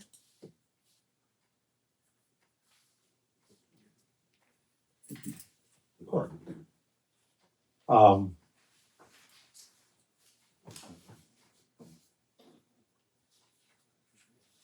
It's next Monday at 11 o'clock. Okay, thank you. 8 o'clock, I'm going to be at the transfer station to flush a test well. Sure. And Oh, I remember, Aries and the state. Yeah. Suffice to say, I'm not meeting you at 10:30 on Monday, the 13th. Yes. Okay, Thank you, Right. Kevin. thank you, Kevin. Appreciate your time. A lot of moving Thank you. pieces, Yeah. as It's a always. ton of moving pieces. Yeah. Some things just should have been thought about right at that time, Mhm. and yet Here we are. sometimes it's the Yeah. most obvious thing in front of you you're not looking at. You're looking Yeah. at everything because it's all coming at you. Yeah. Like that was definitely going on, both with the store and just in general with the septic. Yeah. It's kind of hard to look in the crystal ball and say, Exactly. here's what it's going to be. I But wish we were all perfect, but we should fix it. Well, yeah, speak for yourself. it'd be boring. This. See ya. Thanks. All See you soon, Kevin. All right. Thank Thanks, you. Karen. Thanks. All right, Ken, what are you thinking from here? Kevin. She's in your jacket. Oh, thank you very much. Oh, Save the trip back. We'll always start with minutes. Yep. All right, so let's start with the March 16th, 2026 public portion. right, now I've gotta get all my papers Yep, those are the organized. ones, Cal, I believe, have, This is water. a number of, you generated a, sheet of corrections. This is. Yeah, so, if everybody has their sheet of corrections in Yep. front of them. Wait, I can't find the sheet of corrections. One moment, please. So this. Yes, there, got it. Okay, we'll go down one by one Yep. and I'll ask you guys to approve or disapprove each thing. Okay. So line 120, I accidentally wrote Howard Mock. Um, Approve. Okay. We approve that change. Um, I said wishful thinking. Yeah, exactly. Well, I just wanted to make sure. I think that's why I didn't even notice this, because it's just like, oh. The next one is line 178. I misunderstood Beth's comment about the turtles, and it's more accurate to say that the Conservation Commission is working on outreach, have work days planned, and discuss the updated New Hampshire Fish and Game Wildlife Action Plan. The part about turtles was me just being enthusiastic because you were talking about turtles. It really wasn't part of what the discussion was. sounds good.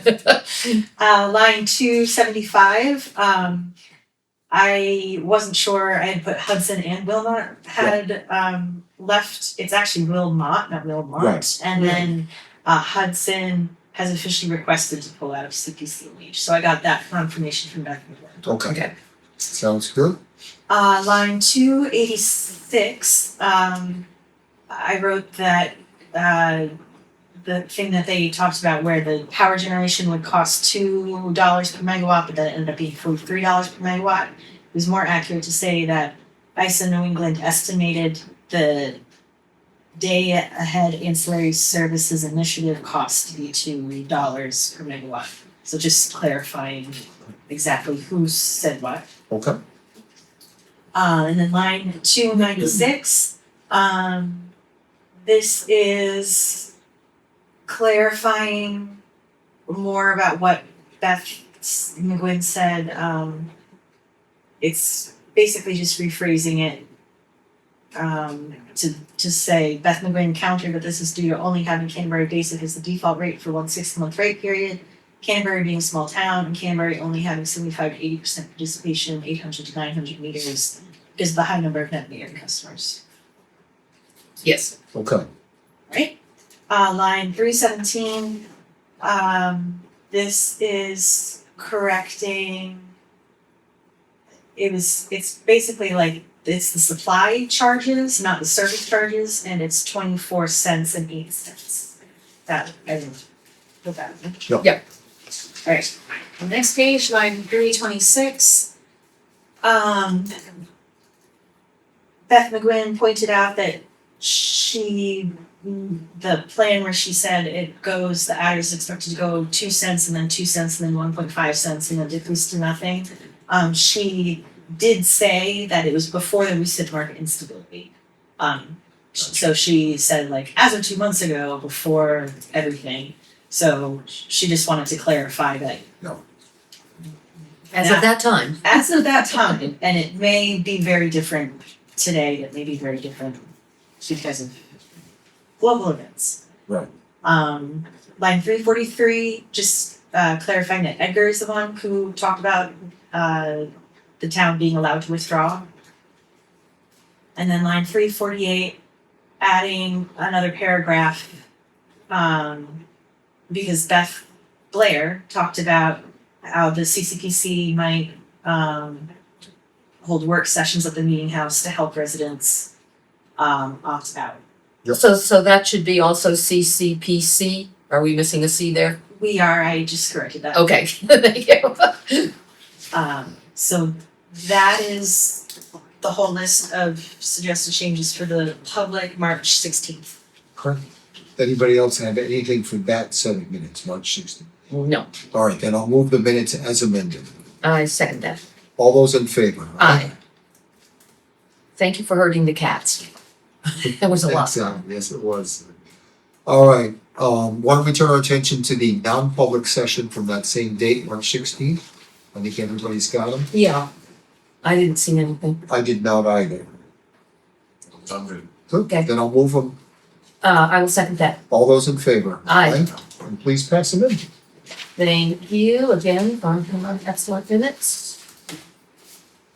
All right, those are back at you. All right, that brings us to the minutes from March 26th, 2026, and I see some notations on that as well. Yes, that one just has one non-grammatical suggestion, and that was just clarifying Packard truck and that it's per warrant article 2026-15. Okay. Anybody have anything else for the March 26th minutes? No. All right, then I'll move those as amended. Thus, I will second that. All those in favor? Aye. All right, that's that. Let's turn our attention to April 2nd, 2026. And I see just a line. Yes, adding one line, this is in reference to the police department report. Yep. Just clarifying that the goal is to have the report ready in plenty of time to be included in discussions of the budget committee starting in September. Understood. Anybody got anything else for those minutes? Okay, then I'll move them as amended. I will second that. All those in favor? Aye. All right, that's minutes. Thanks. This is an incredibly helpful way to deal with the minutes. Yeah, and there's a lot of changes. Yeah. All right. Ken, what do you think? Old business or, New business is record retention policy. You can push that to the end if you want, it's just, it was technical, or not to the next meeting. Okay, so. So I'll be old appointed. business. sign policy? Yeah, I know. Did you get the pictures But I here sent we you are. all? Yes. All right. I'll So- look at it again. Where is everybody with our sign policy? Calvin, I'll start Oh, with you. you start. I was okay with the adding of the space, you know, in the, I don't have my phone, I don't know where it is, but. No worries. I can't reference it. Somewhere nearby. But, no, I liked how he added that, I don't know, I can't think right now, I'm exhausted. The whole center as opposed to just the one spot. I like how he also referenced things are not allowed and the cleaning up of who has the permission to remove the not approved signs. So I thought that was good, I don't have any other issues or things Right. that concern me. So my memory is we at one point talked about a post and things hanging off of that. I do not personally like that idea at all for several reasons. Thank you, neither do I. One, I don't like the way it looks. Right, Two, somebody's going to have to manage it. That's my And I concern. think I put that on when I sent the email. Yeah. Someone's going to have to manage it, we're going to have to figure out what to sell, you know, Yeah. everybody's going to have to come in and get it, they're going to have, yeah, I think our big concern is one that the signs are good looking, or not necessarily good looking because it's an artistic interpretation, but like signs that that are falling apart, crappy, peeling, unreadable, Yeah. need to be discussed. That people should come in and, well, what's our policy as far as coming in and asking permission for signs? I wasn't quite clear on how that happens now and how it should be going forward. I know it says like seasonal use and, you know, for the duration of harvest, but like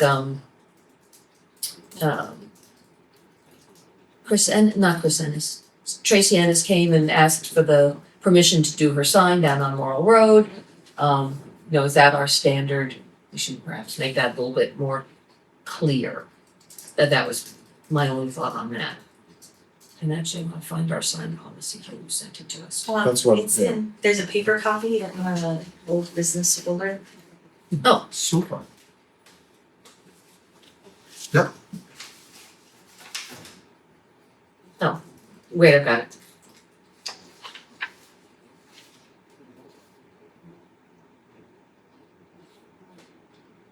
So I guess I had a question, signage for events been approved via the facilities use agreement? How does that, I don't think I've ever heard of our facilities use agreement. You approved it? Yes, that's good to know that we approved it, but how does it actually work?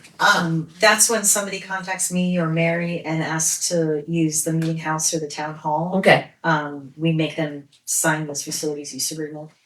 okay, but somehow I didn't figure that, I couldn't figure out how it worked for signage. So like that's if they're using it for a It's like a library. like a dance and then they wanna put a signs for the dance in the center? Yes, Okay. so I was specifically thinking of like the Friends of Canterbury Center, like they come to us and they say, we wanna use the town hall, or like the outdoor space plus the town hall. It doesn't make sense to say, yes, you can use that, but then you also have to do a separate thing to put out Right. signs for it, so it's just like, if we said, yes, you can use it, you can use the town hall, or like the fair, The clothing swap, you know, Yeah. clothing swap. Right, but I guess my question is, so does it say in the facilities use agreement, because I didn't think to look, what the signage restrictions are, like Friends of Canterbury Center do that, and then there are the plastic signs everywhere. doesn't specify that. Should we have it specify in there what their signage allotment or whatever restrictions, I If guess anything, are? we can just refer to this. That's referring to this, okay, I can put that on my to-do list. okay. yeah. Thank you, I wasn't sure how those two things jive with each other. That seems like a good common sense approach. Okay. So certainly like that idea. And I can't remember, aesthetically pleasing, who decides aesthetically? Well, Oh. I I have think, to approve it. well, Paper signs, lighted signs, plastic message boards, are those the kinds like, when the, It's like the Political signs. library used to put out front with changeable letters, right, they used to okay, have, so because the but it kept blowing down. Canterbury Tales was putting that up for their events too, so we would say to them, no, on that, they have to now make a sign, That's what you want the policy to say, then, yeah. okay? Moving signs, colored banners. Okay, and the only other thing that I was concerned about in that particular section was the et cetera. Cause that covers everything else. which section? G, Geez, signs must be well constructed, aesthetically pleasing. Oh, yeah. Paper signs, lighted plastic message boards, moving signs, colored banners, et cetera.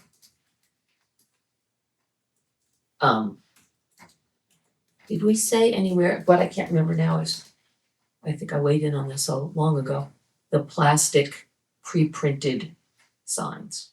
Like a campaign. And Well, like, we said to Brookford Farm that they couldn't put up their, Christmas with the Cow plastic ones, but then or the pumpkins and puppets, but then they had hand painted pumpkin and puppet, well, those are okay. Yep. Okay, That's my memory as well. so I wasn't quite sure that was made clear in here. prior approval. But that would go the same as the store, putting up Mhm. the plastic parking signs, they would have to be wooden. Hand painted. Oh, jeez. So Beth, you're gonna be busy. Well, I mean, that's it. Who's police, that was my other question. Who's policing all these signs? Well, it says any town official, so if you drive by, I'll gladly put it in my truck and drop them off. Yep, I mean, if that's the way it is, they don't comply. I mean, if you look at Maple Weekend, right, Fox Smokehouse had their sign out. Yep. It was a plastic sign. yep. Could it So, have been snatched? Yes.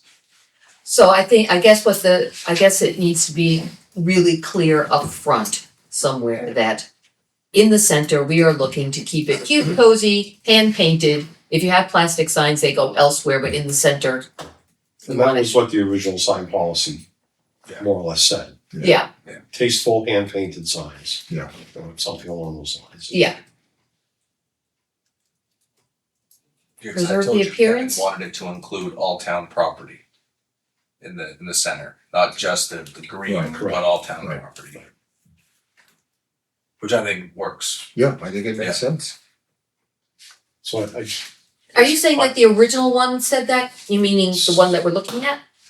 Because it just says, The old one, the one that was in before. okay, because I think that if that's our goal, we want a cute, cozy and fun hand painted signs in the center, we need to say that really big up front. And when anybody comes in for a sign, that's what we have. You have plastic signs, fine, they go in the rest of the town, but in the center, we want a hand painted sign.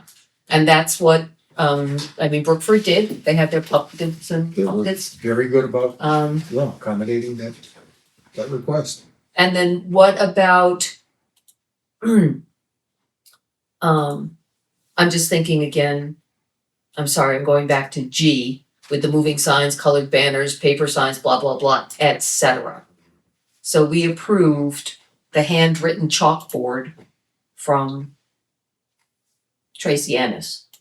Does that, I mean, it was a cute sign, you couldn't read it, I don't think it was useful, but would that be considered an et cetera, or is that an okay use? I think that's kind of a judgment call, honestly. I mean, if somebody wants to I put up, never actually honestly thought about it. yeah. if somebody- I know, but now we got this thing. Yeah. Now we've got I a see thing. the et cetera as wiggle room if you. All right. For something that doesn't, If you have a question, we'll talk about it. How about that? Yeah. Can we add that? Yeah. If you're not sure You if you're, have it in there. Yeah. You do Yeah. have something about select board discretion. okay, Yeah, okay, J, okay, yeah, and then, two more questions. So we have a big yellow highlight here, a maximum of 4 signs? right.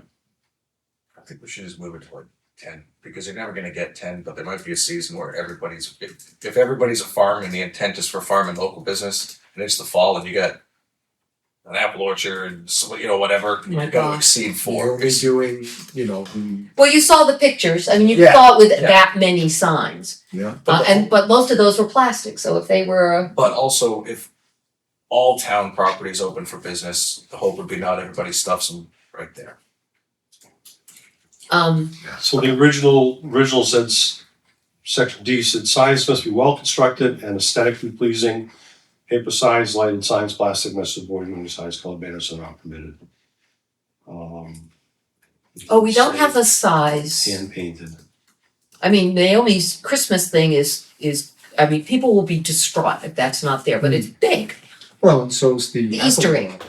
Yeah, apple balls and posts. Well, that's another question, Yeah. is, that's a very different, I Then think a- discretion, I mean, Right. if you put a number on it, man, but like if someone shows up with an 8x4 piece of plywood painted, I'd be a little suspicious. Well, actually, the fire department does that for the pancake breakfast. they do. So yeah, that's why I'm suspicious. Right, But I mean, if it's out there for 4 What about months the for, big banner that goes up across the Elkins Museum back exactly, there? for the fair, 2 weeks ahead. yeah, I guess that's our discretion. Beth Yeah. better start painting. yeah. Alright, that's our discretion. I mean, Okay. Yeah, it's discretion. there's, you have to have some Yeah. You have, yeah. I'd say 6, not 10. Throwing a number. I don't think I've ever seen it more than 4, Alright. maybe, I but would just make it, and, 6. Yeah. All right, and can we, but we should also leave ourselves discretion there. Yeah. Honestly, yeah, because it's really, there's a couple hot times of the year, and that's really Exactly. Christmas and harvest. Yeah.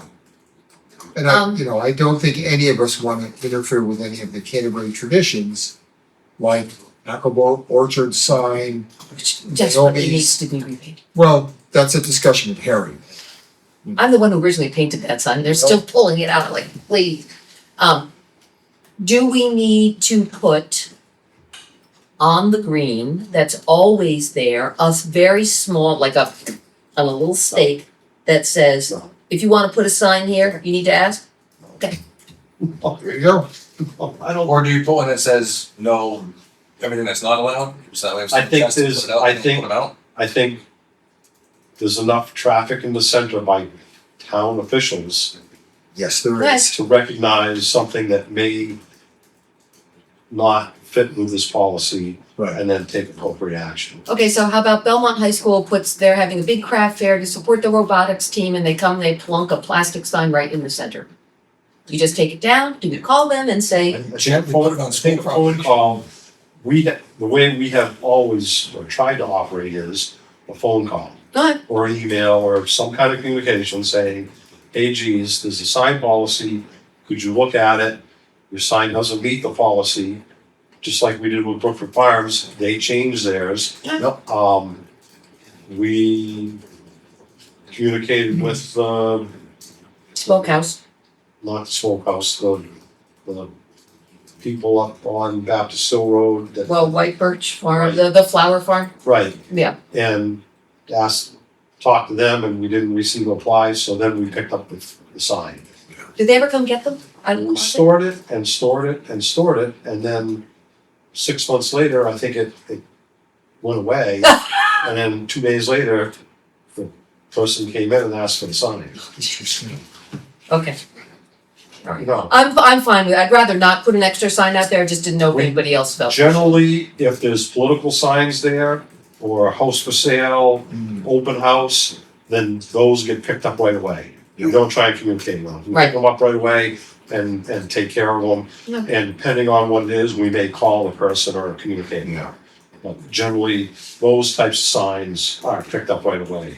But if there's something that may be, then we try to communicate with them and say, this is what the sign policy is.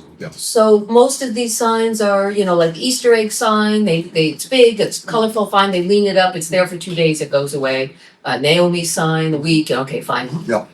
What do we really feel about Harry's sign on the giant post with the apple? Is it too much? I If think- somebody else decided they wanted to plunk an equally large sign on a post, how do you feel about it? As long as I can see down the road, I mean. Yeah. Again, I think it gives you guys the discretion to say, what's the sign, how big is it gonna be, what's it gonna look like? And yes, that fits in the center for 3 days, or geez, no, you know what, make it A little a small? little bit smaller. Wasn't that part of the application process to describe the sign and the size of the sign? Wasn't that? Yeah, it is, say, cause I was just, sorry. But we can't really do anything, I mean, No, not that I'm against Harry's sign, I'm just asking the question so that we're all on the same page. Well, you could. Is you it could- going to, You could say that, you could contact him before he puts a sign up next August and say, hey, geez, Harry, you've got a new sign policy. You've been using the same tone old it down a sign. bit? You've been using the same old sign for the past 20 years. Maybe you should think about doing something a little bit different. Let's talk. I think that would be the Okay. appropriate way to handle something like that. Yeah. Plus, we'd see the application that whenever he came in, so we'd have the ability to. I think he's not even applying anymore, right, doesn't he? No, but I mean future sign. Oh, future sign, oh, yeah, So we'd have say in whatever comes down the pipeline. So along those lines of when we see the application, can I put something on the town page? Sign ordinance, just FYI, sign season's coming up. If you're going to be placing signs on the town green, come on in, fill out an application. Makes sense to me. Is that okay? Yeah. And this is posted, if they just search town center sign policy, it should come up. Right. Once we approve it. What, right. That's Does what it come we're up, doing. does it come up now? Does the old one come up now? Yeah, it does. Okay, I know, yeah, it does. Yeah. And the application. okay. Good. All right, is everybody, Then, I won't say happy, but is everybody okay with what we've got? yes, Okay. All right, so I'm gonna move that we approve this sign policy then. Can you With- wait until I give you a new draft? in Okay. Next meeting, Yep. that way it's It's got okay all with the me, things that you just talked about Yep. and it's got a nice clean signing page. yes, sounds good? thank you. All right, so we'll table it till the next meeting. When it's January new and 27th clean. it'll come out. Right. Thank you, Val. I know, it's, And I'm that's afraid we'll actually lose our momentum another piece on there, that I had highlighted, I think was, on this, is it Phil, effective immediately? Yeah. It says It it, says effective immediately? Yeah. which I think we're all okay. with. Yeah. Yeah. So, yeah. Okay. All right. Conflict of interest policy. You had sent a draft, one that you got a while ago. Hopefully everybody's had a chance to look at it. yes. Anybody have commentary? I feel like I commented on this so long ago, I don't remember what I commented. so- There's one highlighted part that you I see that. commented on, that Yeah. was, Section 6, yeah. exemptions. That is Oh, yeah, correct. the political, for. That was. Election contributions. Yeah, election contributions. Yeah, which I think makes sense. I mean, if I wanna contribute to somebody running for governor or president or whatever, Well, I guess if you read the conflict of interest definition, yeah, that, it includes gifts or consideration in the form of favors, money or services, or the receipt of anything of value, whether present or future. And, election contributions, if Don't have one to of be you guys is voluntary. running for office yeah, and you ask your neighbor to put signs out for you, would that be Yeah. considered? right, I- I know. I guess I was looking at it at a different way. Us being able to contribute to, for a candidate. Oh, no, I was looking at it as somebody contributing to us.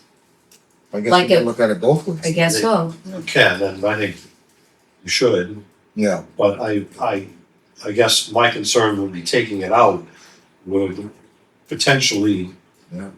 hamper someone from, I mean, if you were gonna get a bunch of signs and somebody said, well, you know what, I really want you to get this and I'm gonna pay for those signs. That's a, Well, that's true, because I know when I ran, I had people say, can I give you $20 towards your signs? that, So so if you're looking at it, that would be, I took no money Violation. for signs. that would be a violation of this ordinance. If it's Took in it out. there. Yeah, If- if you took it out, right.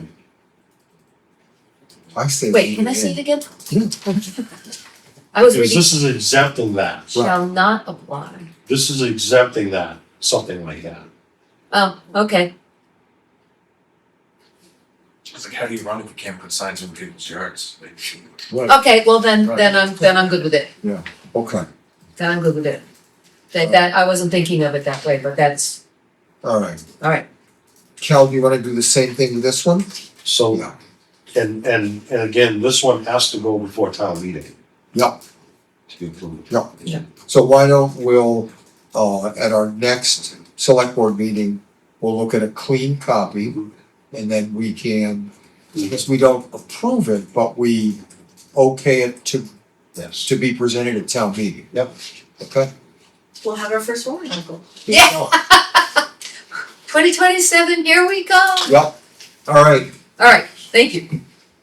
Thank you for All right. clarifications, one and all. okay. Next is waste oil burner additional costs. Yes. Mm. So, the waste oil boiler has been installed. Yep, We appropriated $20,000 for the warrant article. It was $19,275 to install it. We had to hook it up to electric, so there's gonna be a yep, bill for electric service, which isn't gonna be too much, but it's gonna be, it'll probably put us just over the $20,000. But, we asked the company that installed it about a transfer pump. because we're pumping Yep. oil out. Yep. The one they suggested is gonna cost around $2,400. So, I talked to John, we went back and forth. I found one for around $1,000 that isn't as good, but it talks about pumping low viscosity oil and has a filter and so on and so forth.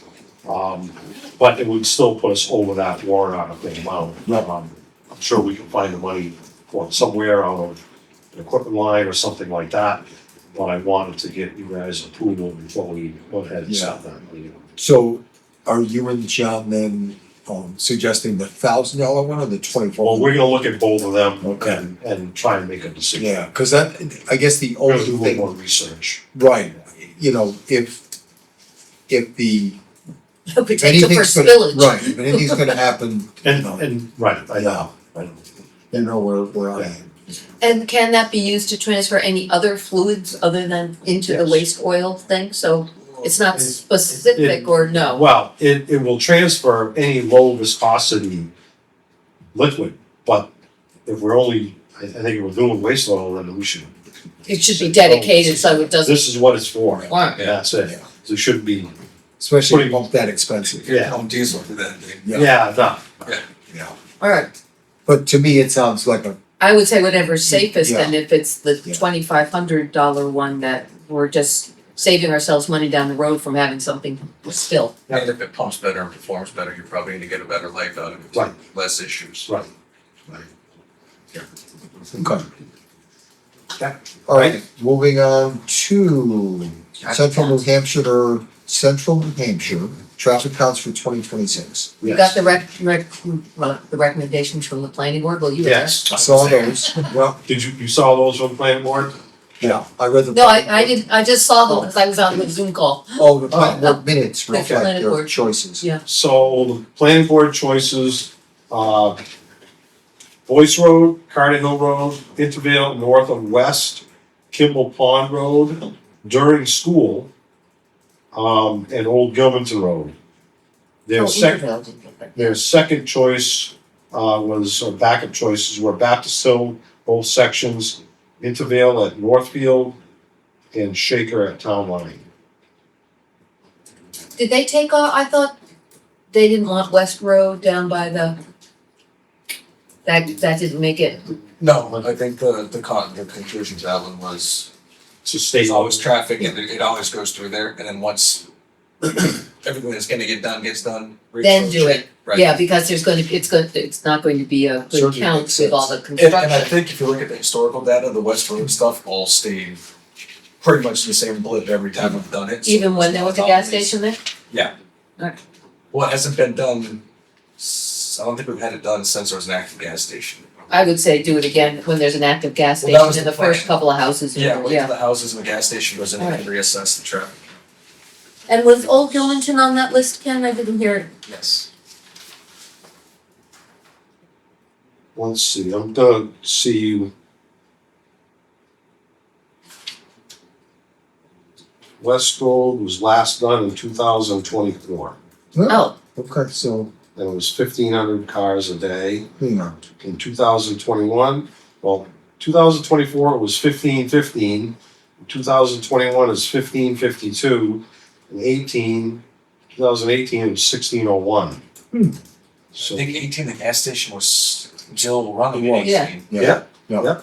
definitely was. so you'll see, so we'll see it tick up when it's back. You know, Alright, so maybe next year or 2 years from now we'll do that. so do you wanna stick with those that the planning board recommends, or do you wanna, it's, you guys are the ones that make the decision. Right. They give you suggestions. John didn't really have any. yeah, I can't, And we did the road going to the transfer station last year, right? yeah, Transfer station. Yeah. Yeah, I mean, there's really been nothing that's been Separate. built out or changed.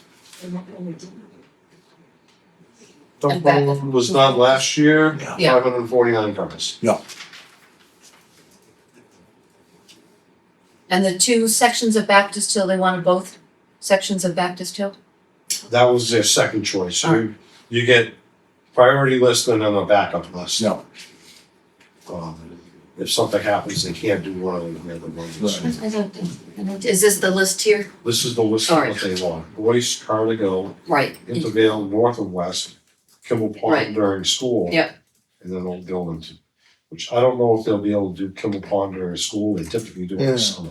yeah, But I can ask them. that's all we can do is ask. And I think we go with their first, I can't see Yeah. a reason not to, I can't think of any other road. Yeah, when they go back to Sell, I'm curious how much traffic. I'm just always surprised at that one car that was, what, at 70 miles an hour? Well, but now that we have the speed tracking capabilities, we could potentially even do our own traffic counts if we hypothetically needed it. Yeah. It tracks, it's the same data. There's no charge for this. Like counts and speed. Right, but I mean, Yeah. if they don't wanna give us the roads, if we really need to go up this hill, we could Right. just go track We could do our it own. ourselves. No, I Or we could otherwise do I'd Kimball- go. Or if you want to do Kimball Kimball Pond during school road, Yeah. school Yeah. time, you can do that too. Yeah. Yeah, cool, all right, everybody in agreement? Yep. Okay, Okay? all right. All right, that brings us to electrical supply rates and contract. Oh, yeah. Yes. So we signed up with Neighborhood Power, Very good. which is their supplier is First Point. Okay, And we actually got a rate that was a little better than what they had originally projected at 0.10176. And 10176? 0.10176. Community Power was 0.12899. So, for the month of February, we would have saved $309.50. And did you ever hear back from? I did, and theirs were around 13 cents, depending on, let's see, Really? Huh? UMG. The third party you went with in the past? Yeah. Not, I want to say Consolidated, but it was another no. Constellation. Constellation, That's and it. it was a, 12 months is 13.61, 24 months was 13.13. 36 months was 12, 48 months is 12. They're all nothing close to the 10 cents. Yeah. so Neighborhood is 6 months, 7 months. 7 months. 7 months. Alright. Sounds good. Do we need to sign anything tonight? I signed that. Okay, very good, okay, For us. excellent. Yeah. All right.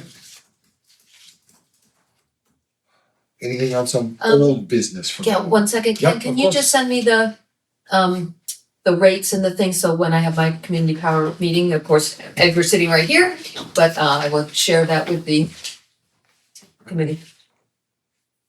Please.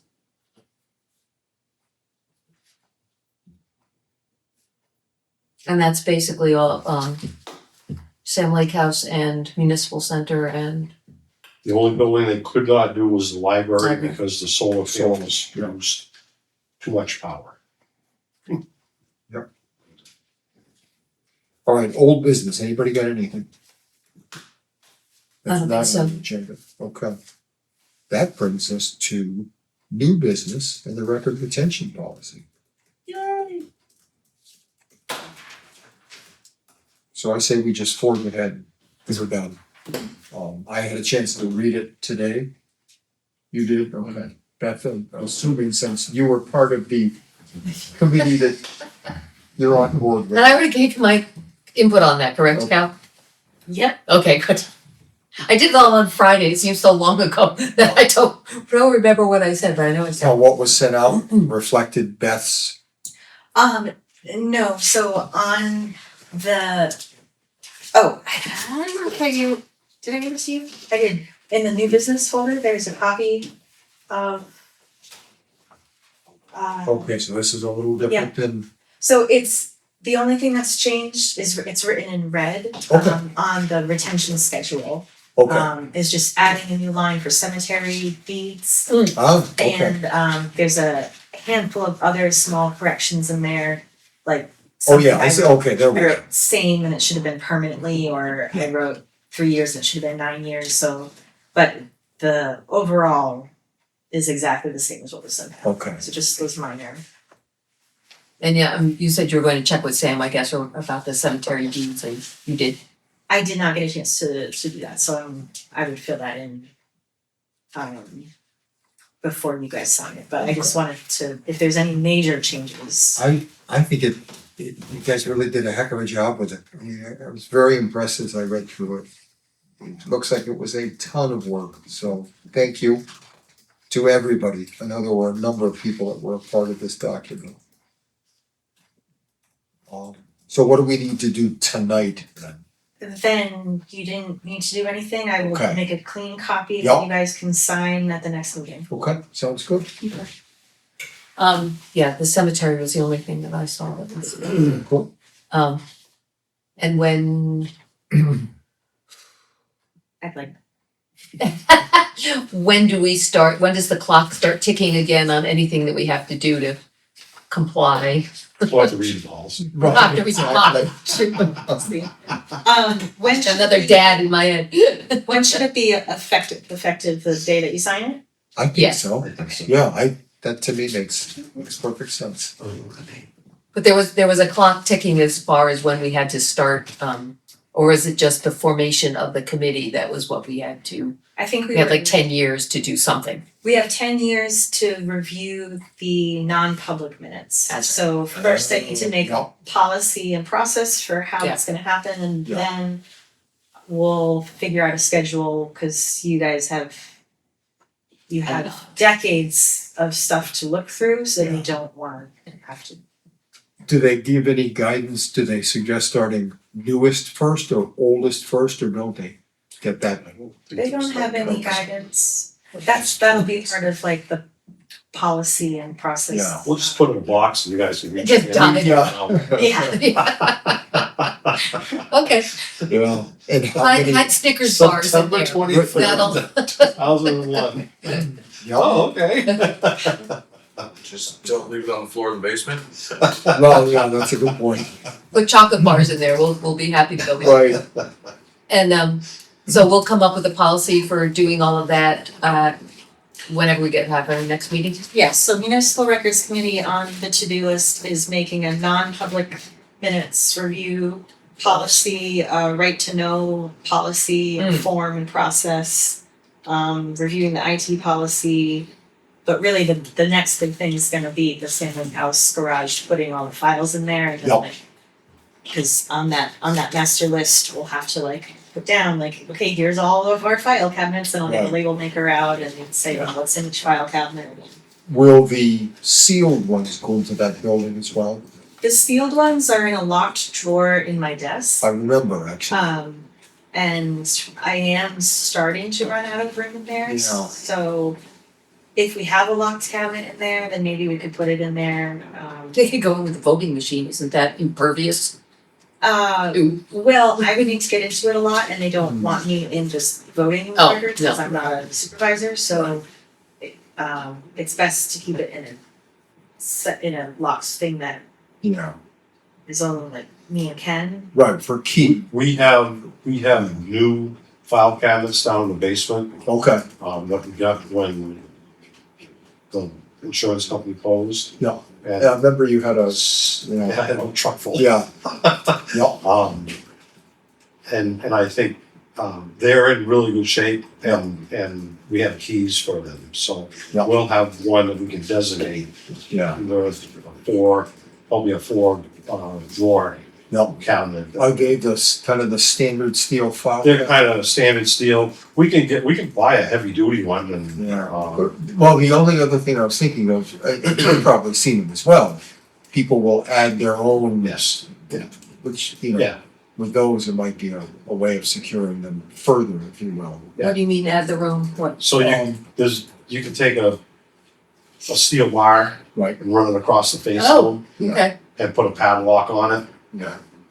Okay. It's an inexpensive way of It is, really it's a- securing. right. okay, Right. There's brackets bolted bottom and top. Yeah. Okay. The steel wire slides down and then there's a hasp with a padlock. Yeah. And file cabinets, they, like many things, tend to have a standard number of keys. Yeah. One key that fits Yeah, One 6,000 key of them. that yeah, rules them all. yeah. It's like a Caterpillar key. Like, Yeah. right, like a tractor. Like a Caterpillar key. Yep, Yeah. yep, Okay. Key fits every Caterpillar. yep, exactly. Well, when a lot of the files move into the Sam Lake house, then there'll be room. I mean, in the garage, there'll be Right. room in that room or somewhere for. Yeah, Yeah. Okay. okay. So do you have a sense when we might do municipal records again? You think we'll be able to do it in May or June? December. June-ish? Let's aim for June. Let's There go you for go. June. I'm gonna put the notes down here. MRC question mark? There you go.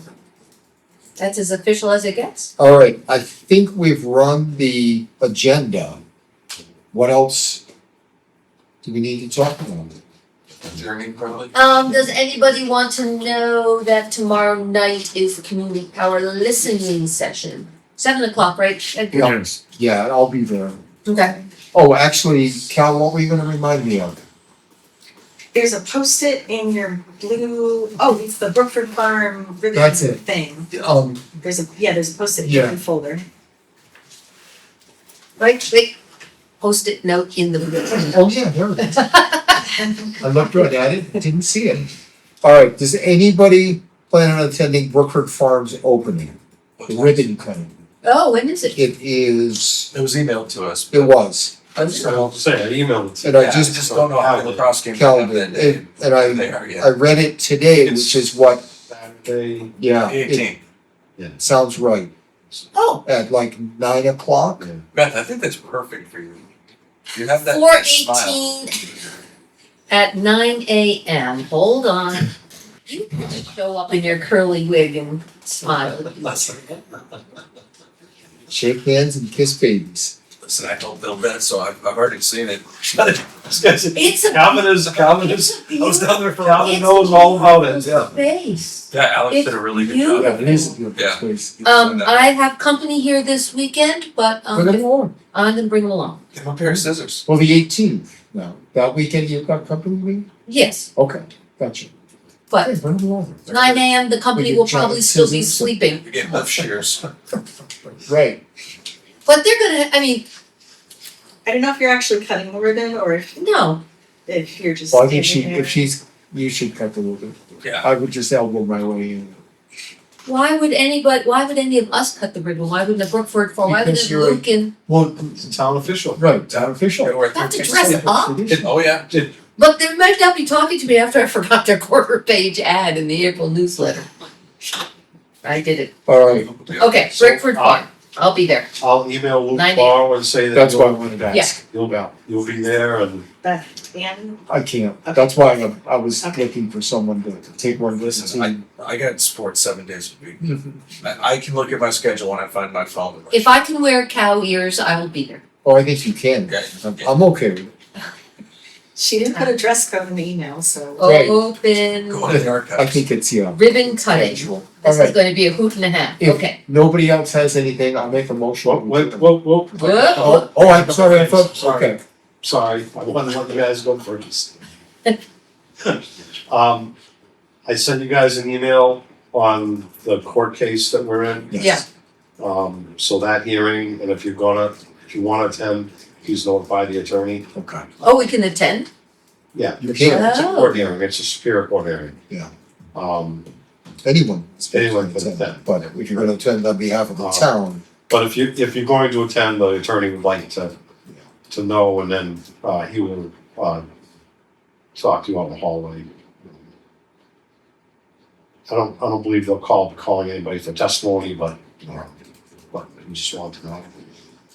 And the Packer truck, update, I spoke with a gentleman from Hampshire Hydraulics. Yep. So we're gonna arrange when the Packer truck actually becomes the town property, that we'll arrange for it to go to Merrimack to get, have them look at it and give us a cost on No. doing the work. no. That's exciting.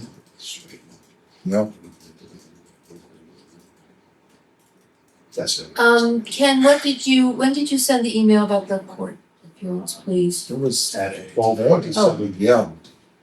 Oh, there it is. I went right past it. It was right at the top. It's a wonderful lunchtime read. So, So May 4th at 1 p.m. that's it. So and it says what to do if we want to come. Please be advised, or what do we do? Let the attorney know, let Attorney Cullen know that you'll be attending. And, so he can, Attorney House, clerk of the court. No, that's the notice from the court. no, Brian Cullen is the attorney for primaries. Oh, okay. Oh, here it is. It's the rest of the email, not the notice I was looking at. Okay. Yeah. I like those. Cool. Or 6. Beautiful courtrooms. Yes. We usually are. All right, if nobody has anything else, I'll make a motion to adjourn again. I will second that. All those in favor? Aye. All right, stand adjourned.